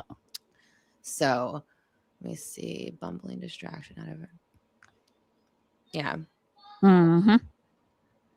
The sheriff did say at the beginning the back door was open. Of course. How convenient is that? And that's what I think it is. Yep. Okay. So let's see what this guy has to do. Because again, I feel like, who is this kid? Like why is he? The driver's license. I'm just saying. Are you old enough to drive, sir? I had a former FBI special agent on, Jen Coffindaffer, a couple weeks ago, who gave us a play-by-play of how the criminals that did this entered the house and the kind of methodology they used. It seemed that she was intimating that more than one person was involved, that this was not a burglary gone wrong, and that there was even perhaps entry from the back door. You've clearly studied this case extensively. And what I'm wondering is, can you give us your own play-by-play with the information at hand of what you think happened? Yeah, Jackson, good question, because that's what everything starts from, right? The house is the event generator. So the first thing we have to understand, was it a burglary that got wrong, or was it never a burglary? And then when I'm looking at this, if I'm showing up to the scene, then I look for a burglary. If it's a burglary that's gone wrong, then the biggest question you have to ask, because remember, humans don't behave better under stress. They behave worse under stress. You shoot worse, you drive worse. You run worse. When you think about this, somebody who enters a house whose intention was burglary, their intention was theft. What conditions had to exist inside the house for a burglar to think that kidnapping somebody and taking them out of the house was less risky than just fleeing? In so many cases, I will tell you, I never had a case. There was sometimes violence, but I never had a case in a burglary to where somebody kidnapped the person, even though it's at night. They thought the house, even if they broke into the house knowing the homeowner was in there, they didn't want the confrontation. That's why they break in at night. That's why they break in while people are asleep. That's why they try and find an unlocked door, because an unlocked door is easier to get into than breaking out the glass. I look at that and I say, what are the indicators that would tell you that it was a burglary gone wrong? Well, then you'd have to look at signals of theft. Were items staged inside the house to be taken? We know that the offender, we can see the video, had a backpack, typical what burglars do, want to keep their hands free.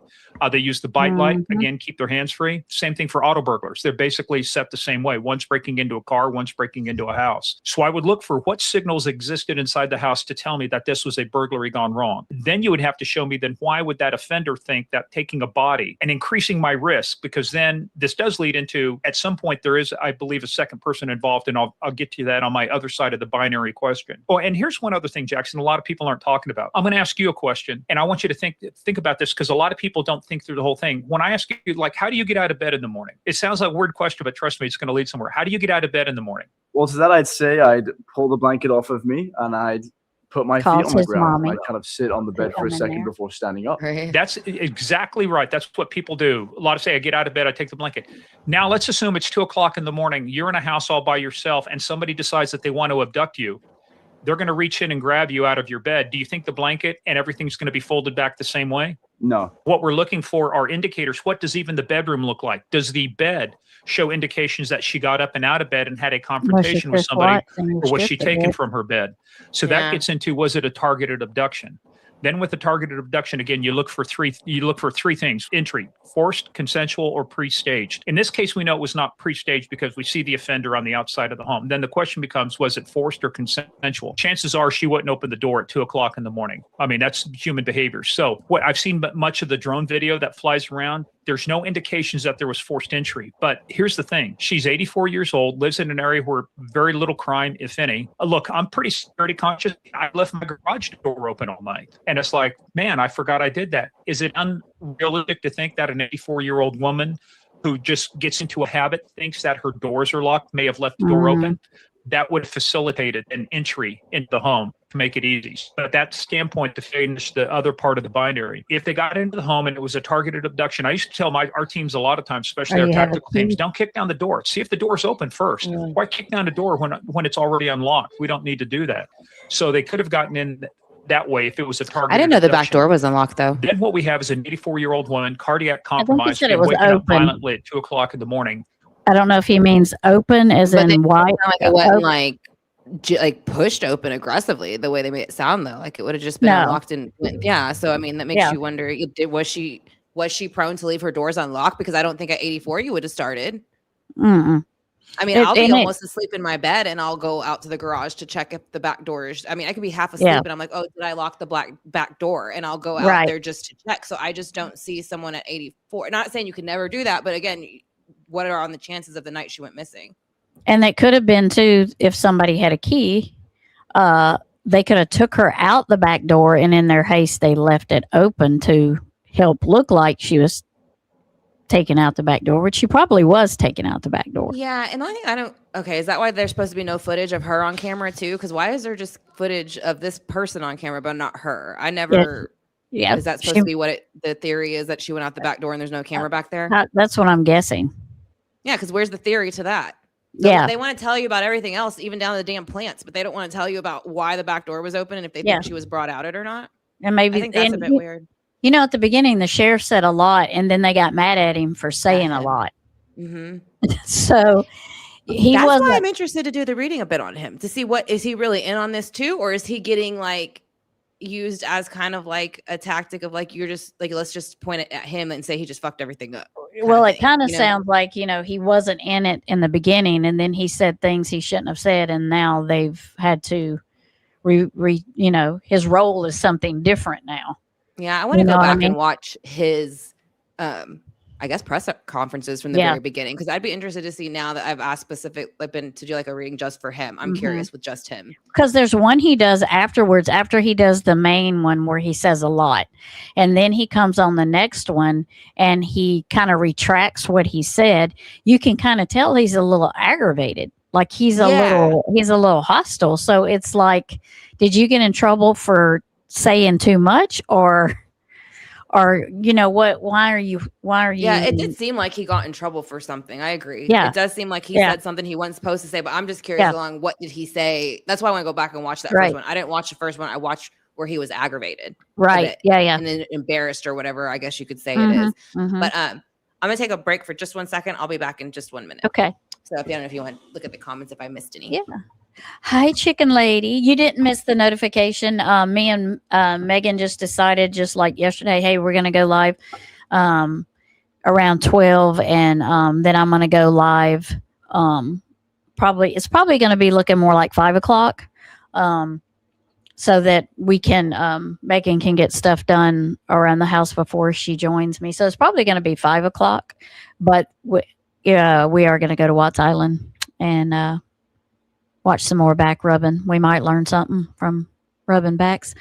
So we are going to go that direction, but you probably didn't get it because we didn't really give one, but I do plan to give one for, as soon as we get off here, I'm going to put the time on there and then put it out for, tonight.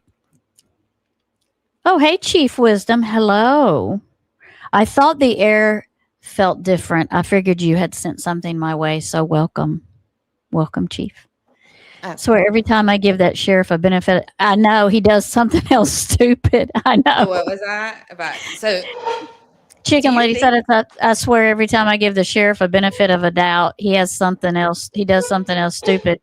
Yeah, that's why I'm interested to kind of go look at him myself and see like what I think of him independently, because everybody talks about how stupid he is, and that's all I ever really see. Yeah. So I'm curious. I mean, which I'm sure he is. He's probably saying a lot of stupid things for people to say that, but I am curious what it is. Well, he says he tries to when he's backtracking, he's like, "Well, I've never done this before. This has never happened before. No. We've never."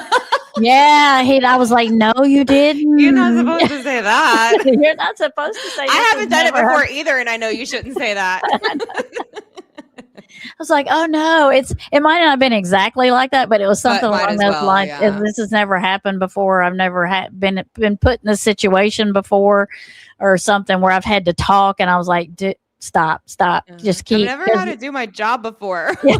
You're falling down a hole. Yeah, you're down the rabbit hole. It's too late now. So now everybody knows. Yeah, that you don't know what you're doing. Right.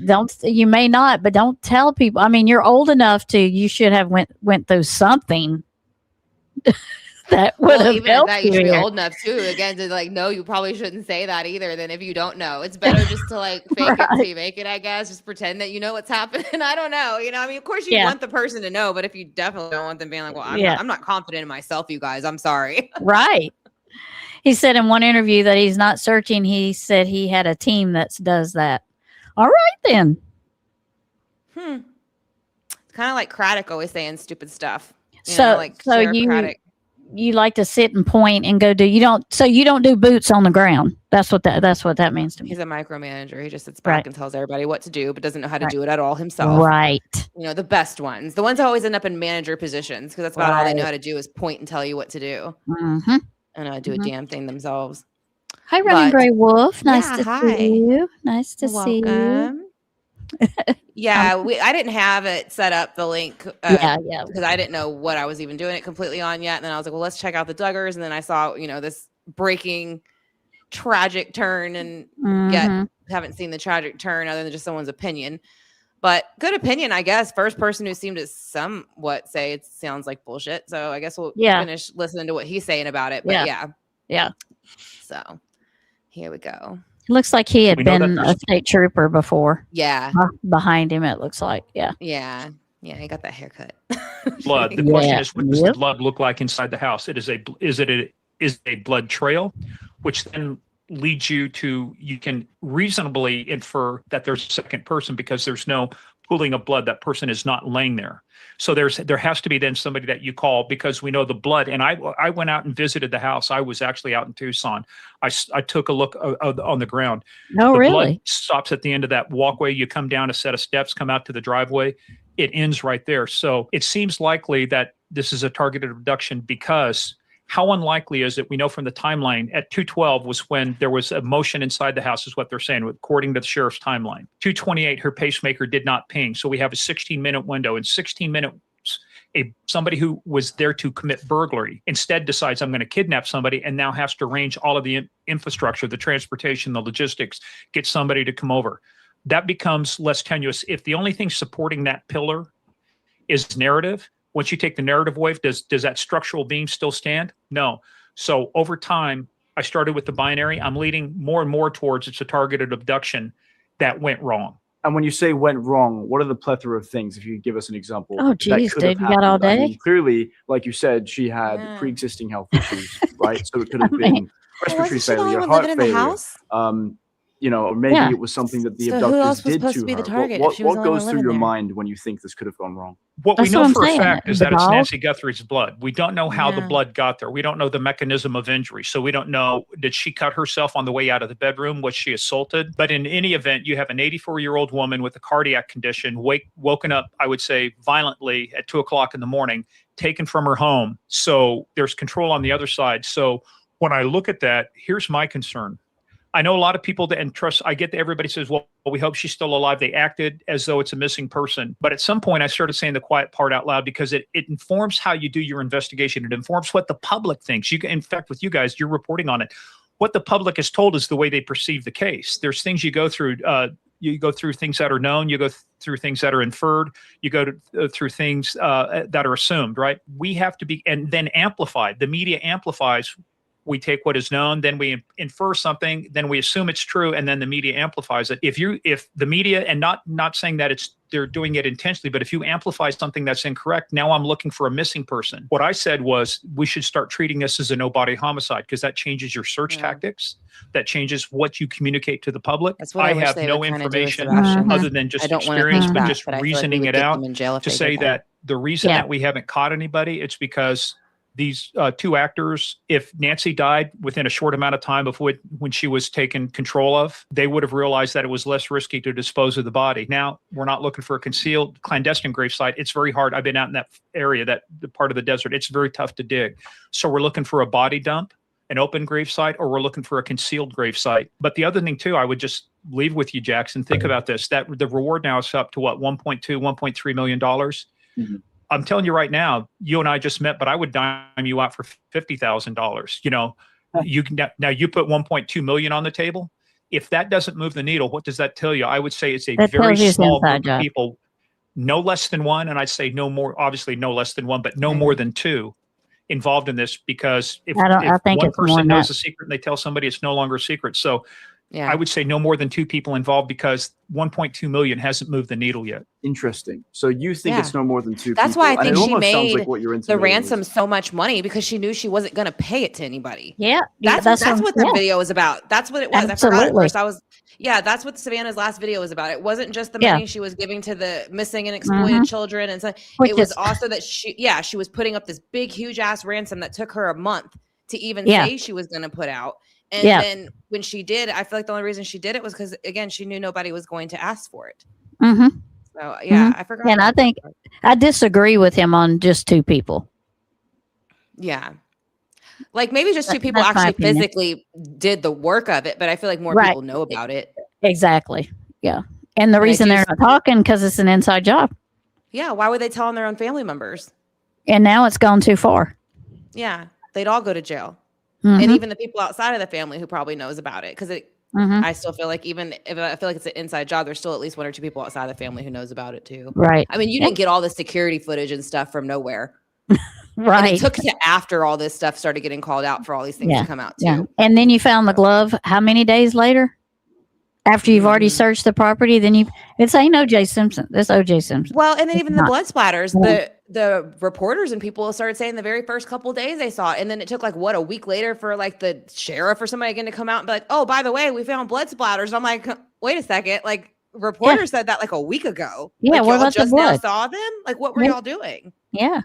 Yeah. So, and my thing is too, is I understand that if she had an aide that came or a nurse, I don't know if she did, but I would think if if she had hurt herself, that aide or nurse would have cleaned that up unless it was done that night. Yeah. So that had to have been done within the hours ago. Yeah. Or because it would have been documented if she, Yeah. if at that age, Yeah. more than likely, she had somebody checking Yeah. on her other Yeah. than family. Right. And let's Yep. see, I'm gonna go through comments real quick where we left off, and then we'll finish out this part and then get ready for Watts Island tonight. But yes, Woofy, I do.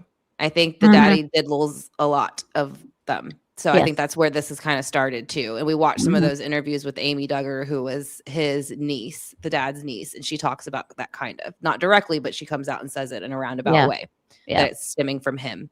Yeah, that it's a Family cycle. problem. Mhm. Let's see. Everyone saying hello. Yeah, it is. Yeah. Yeah, it's gonna make you Mhm. mad. It Mhm. will. Yeah. Let's see. Almost through the comments. Yep, here we go. Okay, so then we're gonna finish this part of it because I kind of like how this guy's he's being very thorough and like kind of like calling Yeah. out the bullshit routes, and I kind of like that he's Yeah. doing it on TMZ. So Yeah. I'm excited for the rest of his interview. Yeah.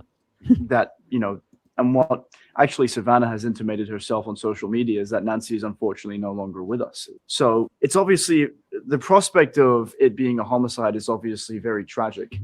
But since, let's move forward and operate under the assumption that she has passed away. I want to put you in a hypothetical. The Guthrie family has hired you as a detective to operate, I don't know the legality behind this, independently from the FBI or the Pima County Sheriff's Office. What tactics are you utilizing to your advantage to They find hired where him. Nancy Guthrie went? Yeah, I don't know. So I'm going to make an assumption here. I'm going to assume that I have though. access to everything wish law it did, but enforcement it has, doesn't. from an information Mhm. standpoint. So if I have the same thing, the example I would give you, and I know you guys have covered it, Rex Sherman, the Long Island serial killer, Gilgo Beach. That case was not solved with new evidence. That case was solved with evidence they already had, and it took a fresh set of eyes to go back in. So I think this is the point in the case where you need to take a step back and say, park your pride at the door, park your ego at the door. Let's bring in new people and take a fresh set of eyes. I would operate as that fresh set of eyes. I would have no assumptions. I wouldn't let the media narrative, I wouldn't let the sheriff's narrative or anybody's narrative influence me. Or the You family. you deconstruct it, try and Mhm. reconstruct it. You deconstruct it that. from a first principle standpoint back into its foundational pieces. You fix the structural problems and then you rebuild back up. I would look at technical things, which I know they're doing, cell site location information. I would start looking at another thing. It's called AdTech. It's a company I work with called Fog Data. Somebody we do a else lot of hired this a type of private analysis where we look at, investigator, too. for example, you've got a phone. I know everybody Yeah, does. Prophets. You've got apps that run on this Mhm. phone, regardless of the carrier. Those apps collect data because the end user license agreement says you agree Yeah, to just allow 'cause us they to hire collect them that doesn't data mean from the nothing app to me. maker. A lot of people Exactly. don't read the That's fine my print, but point. it's in there. Mhm. Well, we can aggregate those and look at signals. So I did a whole signals analysis around Nancy's house looking for things. The other thing you do is you do an egress analysis. You look at, there are only so many ways to get to a main road when you leave Nancy's house. And I've been out there, like I said, it's like a bowl of spaghetti. You turn it upside down. Those roads go all over the place. But at some point, they get back to structured roads that lead down to other structured roads and interstate. So you start looking at that. You start saying, as we do our canvas, and I was out there, I'll tell you, Jackson, the thing I was surprised of, a lot of the businesses did not have cameras on the outside of their business. I saw very few in some of the major intersections that you would have gone through. The other thing Maybe too Kata, is, you went and took it's them what all I know they're down. doing, but you work your informant Mhm. network. It's human Maybe intelligence. Proudfoot was You start around working there. your informant network. Yeah. What have you heard? What do you know? You look for the non-obvious. I know a lot of people say, well, she could have been taken to Mexico. I did a Substack with a friend of mine named Aaron Graham. He was DEA. He was actually targeted for kidnapping by one of the cartels when they moved him from Mexico to Tucson. Another friend of mine, retired ATF, Pete Friselli, he worked for ATF. He did home invasion investigations in Tucson and Phoenix. We talked about those things. So I would go back and I would start looking for the non-obvious thing. The other thing too, I would do, Jackson, is I don't care what everybody else has said or investigated, because to them it becomes canonical, it becomes sacred. You can't touch the narrative. The narrative, we've worked on this narrative. Here's our evidence. This is our interpretation of it. Well, the problem is you have the physical layer, the things that exist. Then you have the evidentiary layer. Evidence doesn't mean anything until meaning is applied to it, until interpretation is applied to it. So you go to the interpretation layer, and then then you move up from the interpretation layer to the narrative layer. Well, too many people jump from evidence to narrative, which we're seeing right now. I've done a lot of analysis on the James Gracie case over in Barcelona. First, when he was missing, now that he's been recovered, and the Spanish police are saying all indications are that it was an accident. And my question is, how do you know? You haven't done an autopsy. You haven't done anything yet. How do you know? So we have to be careful of jumping to that narrative. So I would deconstruct everything back into the atomic, basically the atoms, the atomic level, and work backwards from that. Is it time consuming? Is it painstaking? Yeah. But we're talking about kidnapping. We're talking about potentially murder. These are the most serious crimes you can commit in a society, and you need to be dedicated to doing that. So I would bring everything to bear. There's forensic analysis, there's cell site analysis, there's ad tech, but just what we used to call Goya code. I was taught by some of the original members of the FBI's behavioral science unit. They called it Goya code. Get off your ass, knock on doors. Sometimes it's just shoe leather. Sometimes you got to go out and just knock on doors and do follow-up. So I can't promise you that would get results. But what can I tell you? If I were going to do this, I would start, and I wouldn't listen to what anybody else's assumptions were. I'd bring in a team, I'd isolate them, and I'd work the evidence from the ground up and go back and take nothing for granted. I don't care what your assumptions were. We disregard everything. We rebuild the case from the ground up. And that's if I did that, that's how I would approach it. I want to go back to something that you said that piqued my interest. There were a variety there's a variety of technology at your disposal, and it seems like at law enforcement's disposal to possibly track the people that did this. Is there anywhere that AI is incorporated into those frameworks? Can it be used to help solve this case? I don't want to sound like I'm pimping out my Substack, but I wrote an article about AI and the use of this in cases like this, right? But AI only works if the data exists. If the data doesn't exist, AI can't help you because you can't create the data. And that's the problem with hallucinations with AI. But what it can do is that if you can compile a large corpus, put all the information in one, you can't connect the dots unless you collect the dots, and the dots all have to be in one place. And that's the premise behind the National Center for Open and Unsolved Cases. I would say it's, you put the police and the public on a single platform, put all the dots in one place, connect the dots. AI can help with that. AI can help with non-obvious relationships.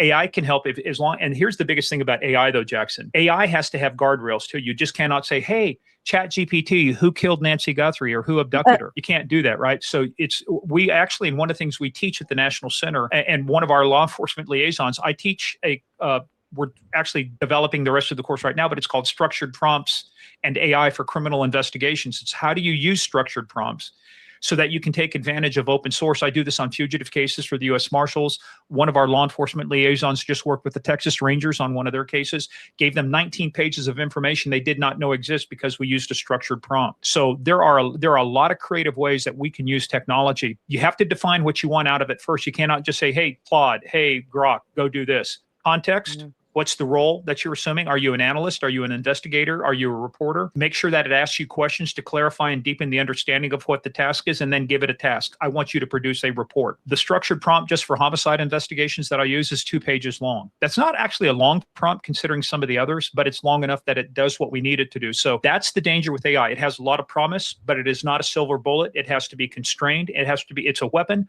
but it has to be pointed in the correct direction. Yeah, it can be really given the wrong, constraints AI. that it operates under. And then anything that you do, you have to double check it. But it can look through 10 million lines of code in seconds to where it would take me days or weeks. So that's the advantage, it's speed and accelerating the momentum of the case. Morgan, you've been absolutely fantastic. Thank you so much. Yeah, a lot of information. So I'll pause it right there real quick. Yeah. But yeah, I mean, I like what this guy's saying for the most part. I mean, wouldn't that be something if he ends up tracing it back to to them, Yeah, it would. As far as I think of their Guthrie family, I guess you would say. But hold on. Chicken Lady had a question about Ashley Banfield report. Now, I heard that's why she got removed off of whatever channel she was on. Ashley Banfield, like she got removed off of some network because she was questioning the Watts case. And then that's when she kind of got moved to whatever platform she's on now. But I don't know much about I heard that too, but I'll have to listen to that. I don't know what she said though. That was so controversial, other than she kind of, I think, did question, and I'm just going to say what I think it was possibly was some of maybe things that were being said on Facebook about medical conditions and things like that. Yeah. And I think that maybe she was bringing up some of those questions about the lupus or the girls being sick or something along those lines. Again, I'm not 100% positive, but I could really only see those things possibly being things that could get her banned or kicked off of a network. At that point. I think a video that we're going to look at, we're not going to look at it today on the Watts Island, but I have a very interesting video that I sent Megan, and we are going to go over it when we start talking about Shanann. And it talks, for me, it gives the answer to if she had lupus or not. Yeah. To me, it does. But maybe that might be, some other people's opinion may be different, and that's okay. But we will go over that video when we do get to Shanann about and that. I think the thing that why it's important about some of the health things is because I think that was a big hook with the MLM, was to upsell possible things that didn't exist. Right. So show you how good the product was. Right. So like I have all these things wrong and so do my kids, but look how great we're doing. You know what I mean? And so I think that was part of what the calling it out about was to begin with, but then it got very quickly turned to, well, you're victim shaming or blaming. And I don't think that's what Ashley Banfield was trying to do. I think it was more showing what damage MLMs can cause within the household because of what they encourage you to do. And you have to encourage you. You have to go down those avenues. You have to look at that stuff because it's reality and it was happening. Why wouldn't you? Yeah, and it's all part of the story. I mean, it's just another part of the story in their life because that was what she did. Yeah, and it probably had a lot, and I would imagine a lot to do with their finances. I mean, when you don't see any issues that they were. I mean, you don't hear it or see it from them in the lives or in their routines. Them always going on vacations, even the places they shopped. If you had money problems, you wouldn't be able to do those things. Yeah, and so what I think it was too was maybe selling a life that doesn't exist. I think it is coming to light with just what everybody's feeling. I think as a whole collective in the world, I think people are tired of being lied to, and I think what we're talking about with the MLN is they just felt lied to about it, and that they were selling again this lifestyle that was so great, and you could have it too. Just do what I do. Just take this like I do. But they were in so much debt, but they didn't show that part. That's like the Duggars. Look how good they look. Look how 19 kids. Look how great we're doing. But his own niece wasn't even allowed to wear a bathing suit around him or spend the night there. Yeah, we're so happy. Look how great we're doing. But that's not really how it was. No. But that's how they portrayed it on TV, and that's how we saw it on Facebook. If you look at our videos, and that's one of the reasons I'd like to, once we get Chris tucked in prison, how we want to, then we're gonna talk about Shanann and just her life and what she did and stuff. Not because I'm going after her, it's just a part of it. Yeah, it is a part of it, and I think when you look at it that way, I don't think anybody.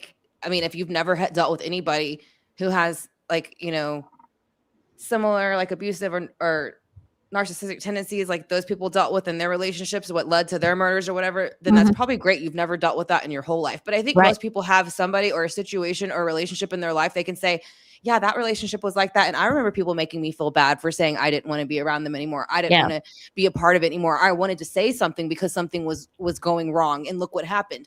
Or, or luckily something didn't happen. But what if it did?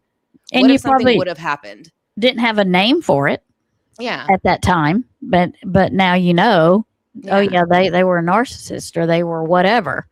And it was signs. Like all these things were signs. And if I would have paid attention, maybe I could have avoided this situation or I could have, handled it differently or something like that. But I'm just saying I don't see what's wrong with evaluating that as an individual. And I just and I think people jump to victim blaming because it usually touches something they ain't dealt with yet and they don't want to. And that's all it is. And I think I met a lot of people on my channel when I first started doing readings who literally compared themselves to that situation and was like, I think I was just like her. You know what I mean? Like in my relationship. And I realized I nagged a lot or I did this a lot or my husband was like them. And so it's like, it made them reflect. If they would have never had that chance, maybe their lives would have gone differently too and not in a great way. Right. So I think you do have to really look at something for what it is. It doesn't mean the person deserved it or any of that stuff. I think if that's the only way that somebody can see it, then again, maybe that person isn't healed or they got their own issues and problems they need to address because I mean, come on, like for anybody to think just because you're talking about something, you're blaming somebody, that's a bit ridiculous. And that's the biggest jump. I know some people said, but the Watts is over with. I mean, the Watts case is over. It's not, but it's not because for me, when it happened, I didn't have a platform.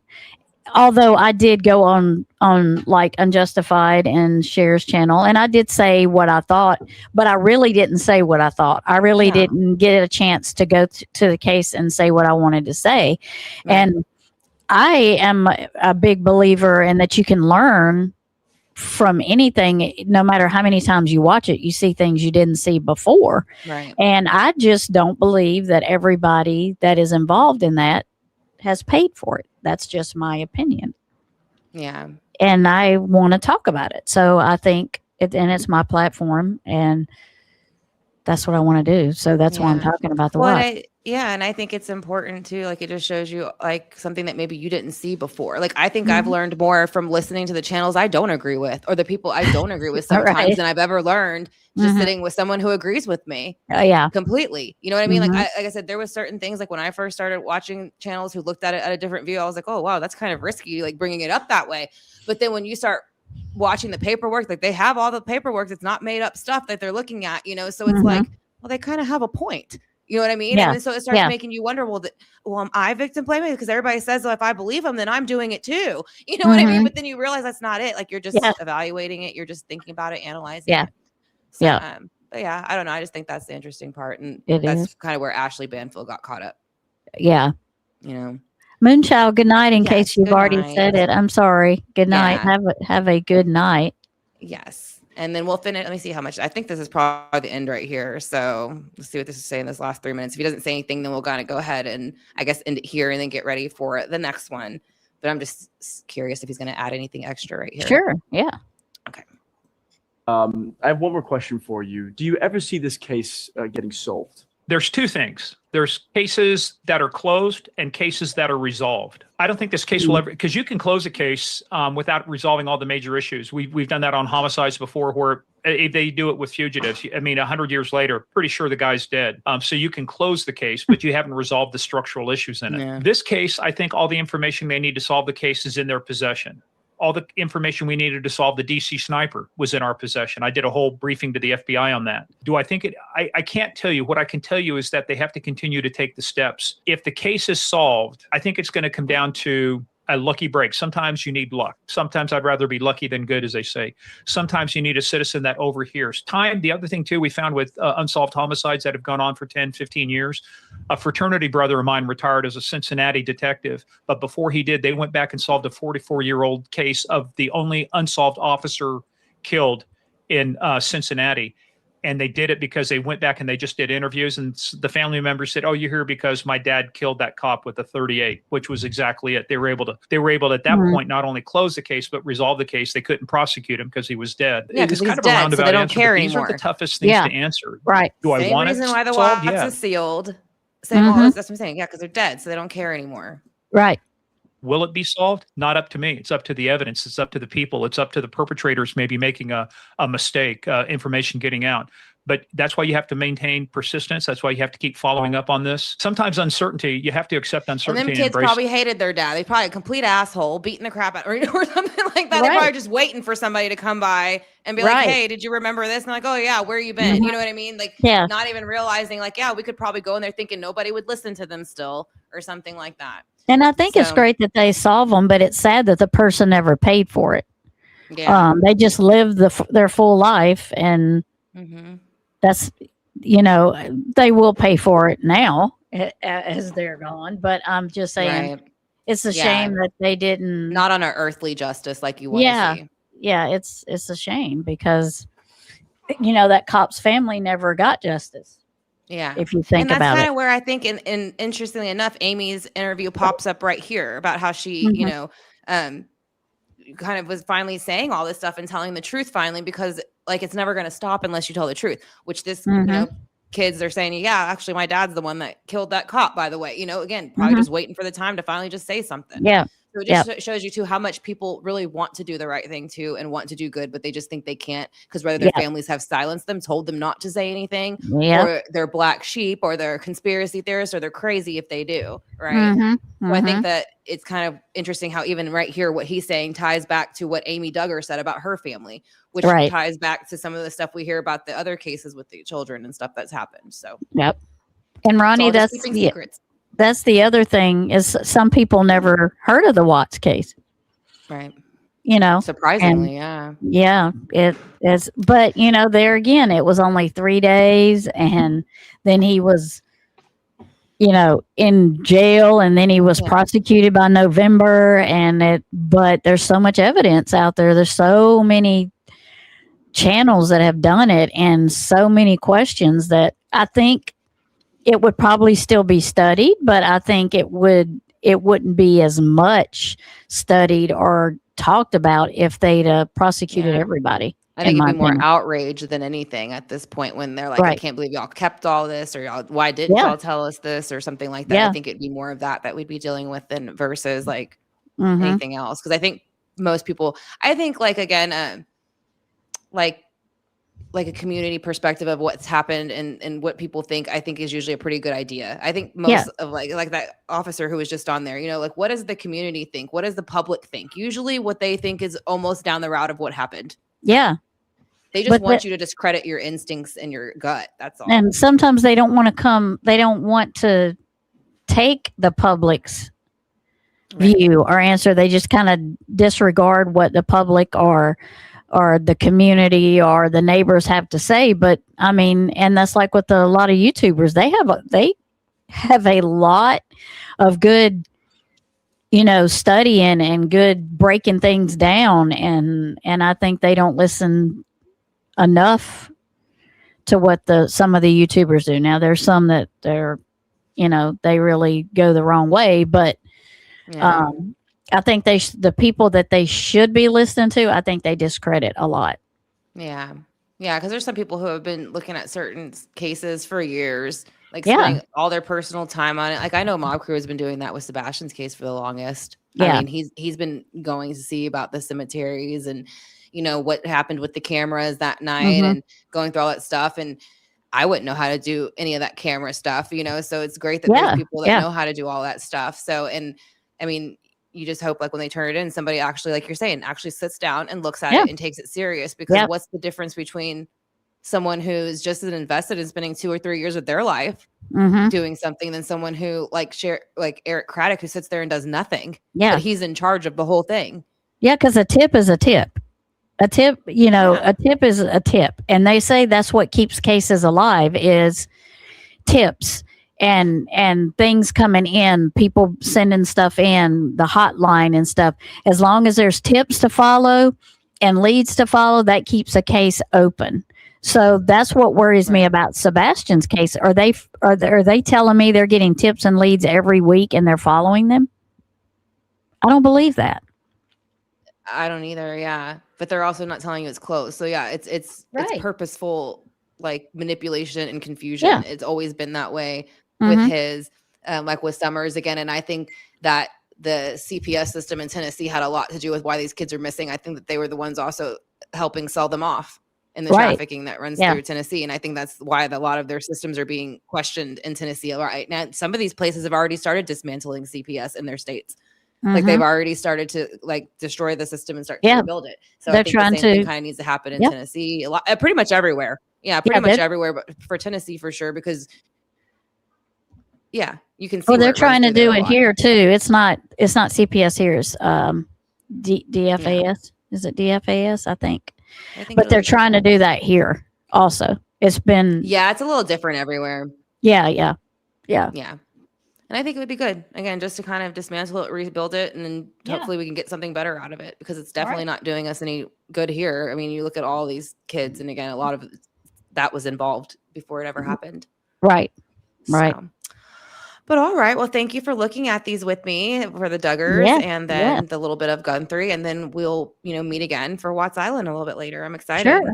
Yeah. I told them probably 5 or 5:30, but when me and you get off here, we'll decide what time. I wanted to give you time. I know you need to cook for your family and stuff, and I need to go and check on my husband. He's had the flu. Do that. Well, and I'll be ready. Yeah. So I will put the notification out probably here in the next 30 minutes. So everybody will know what time we're going to go to Watts Island. Well, make sure you massage your hands today. You're going to do a lot of back rubbing tonight. Yeah. Ready for a nice back rub. That's right. Wear your striped suit. Damn burglar.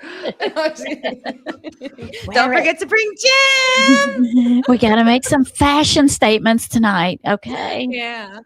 Oh, All man, I'm right. excited. All right. Well, I will see you there. All right. Talk to y'all All right. later. Bye, y'all. See you there. Bye. Thank you, everybody. Bye. Yes, thank y'all.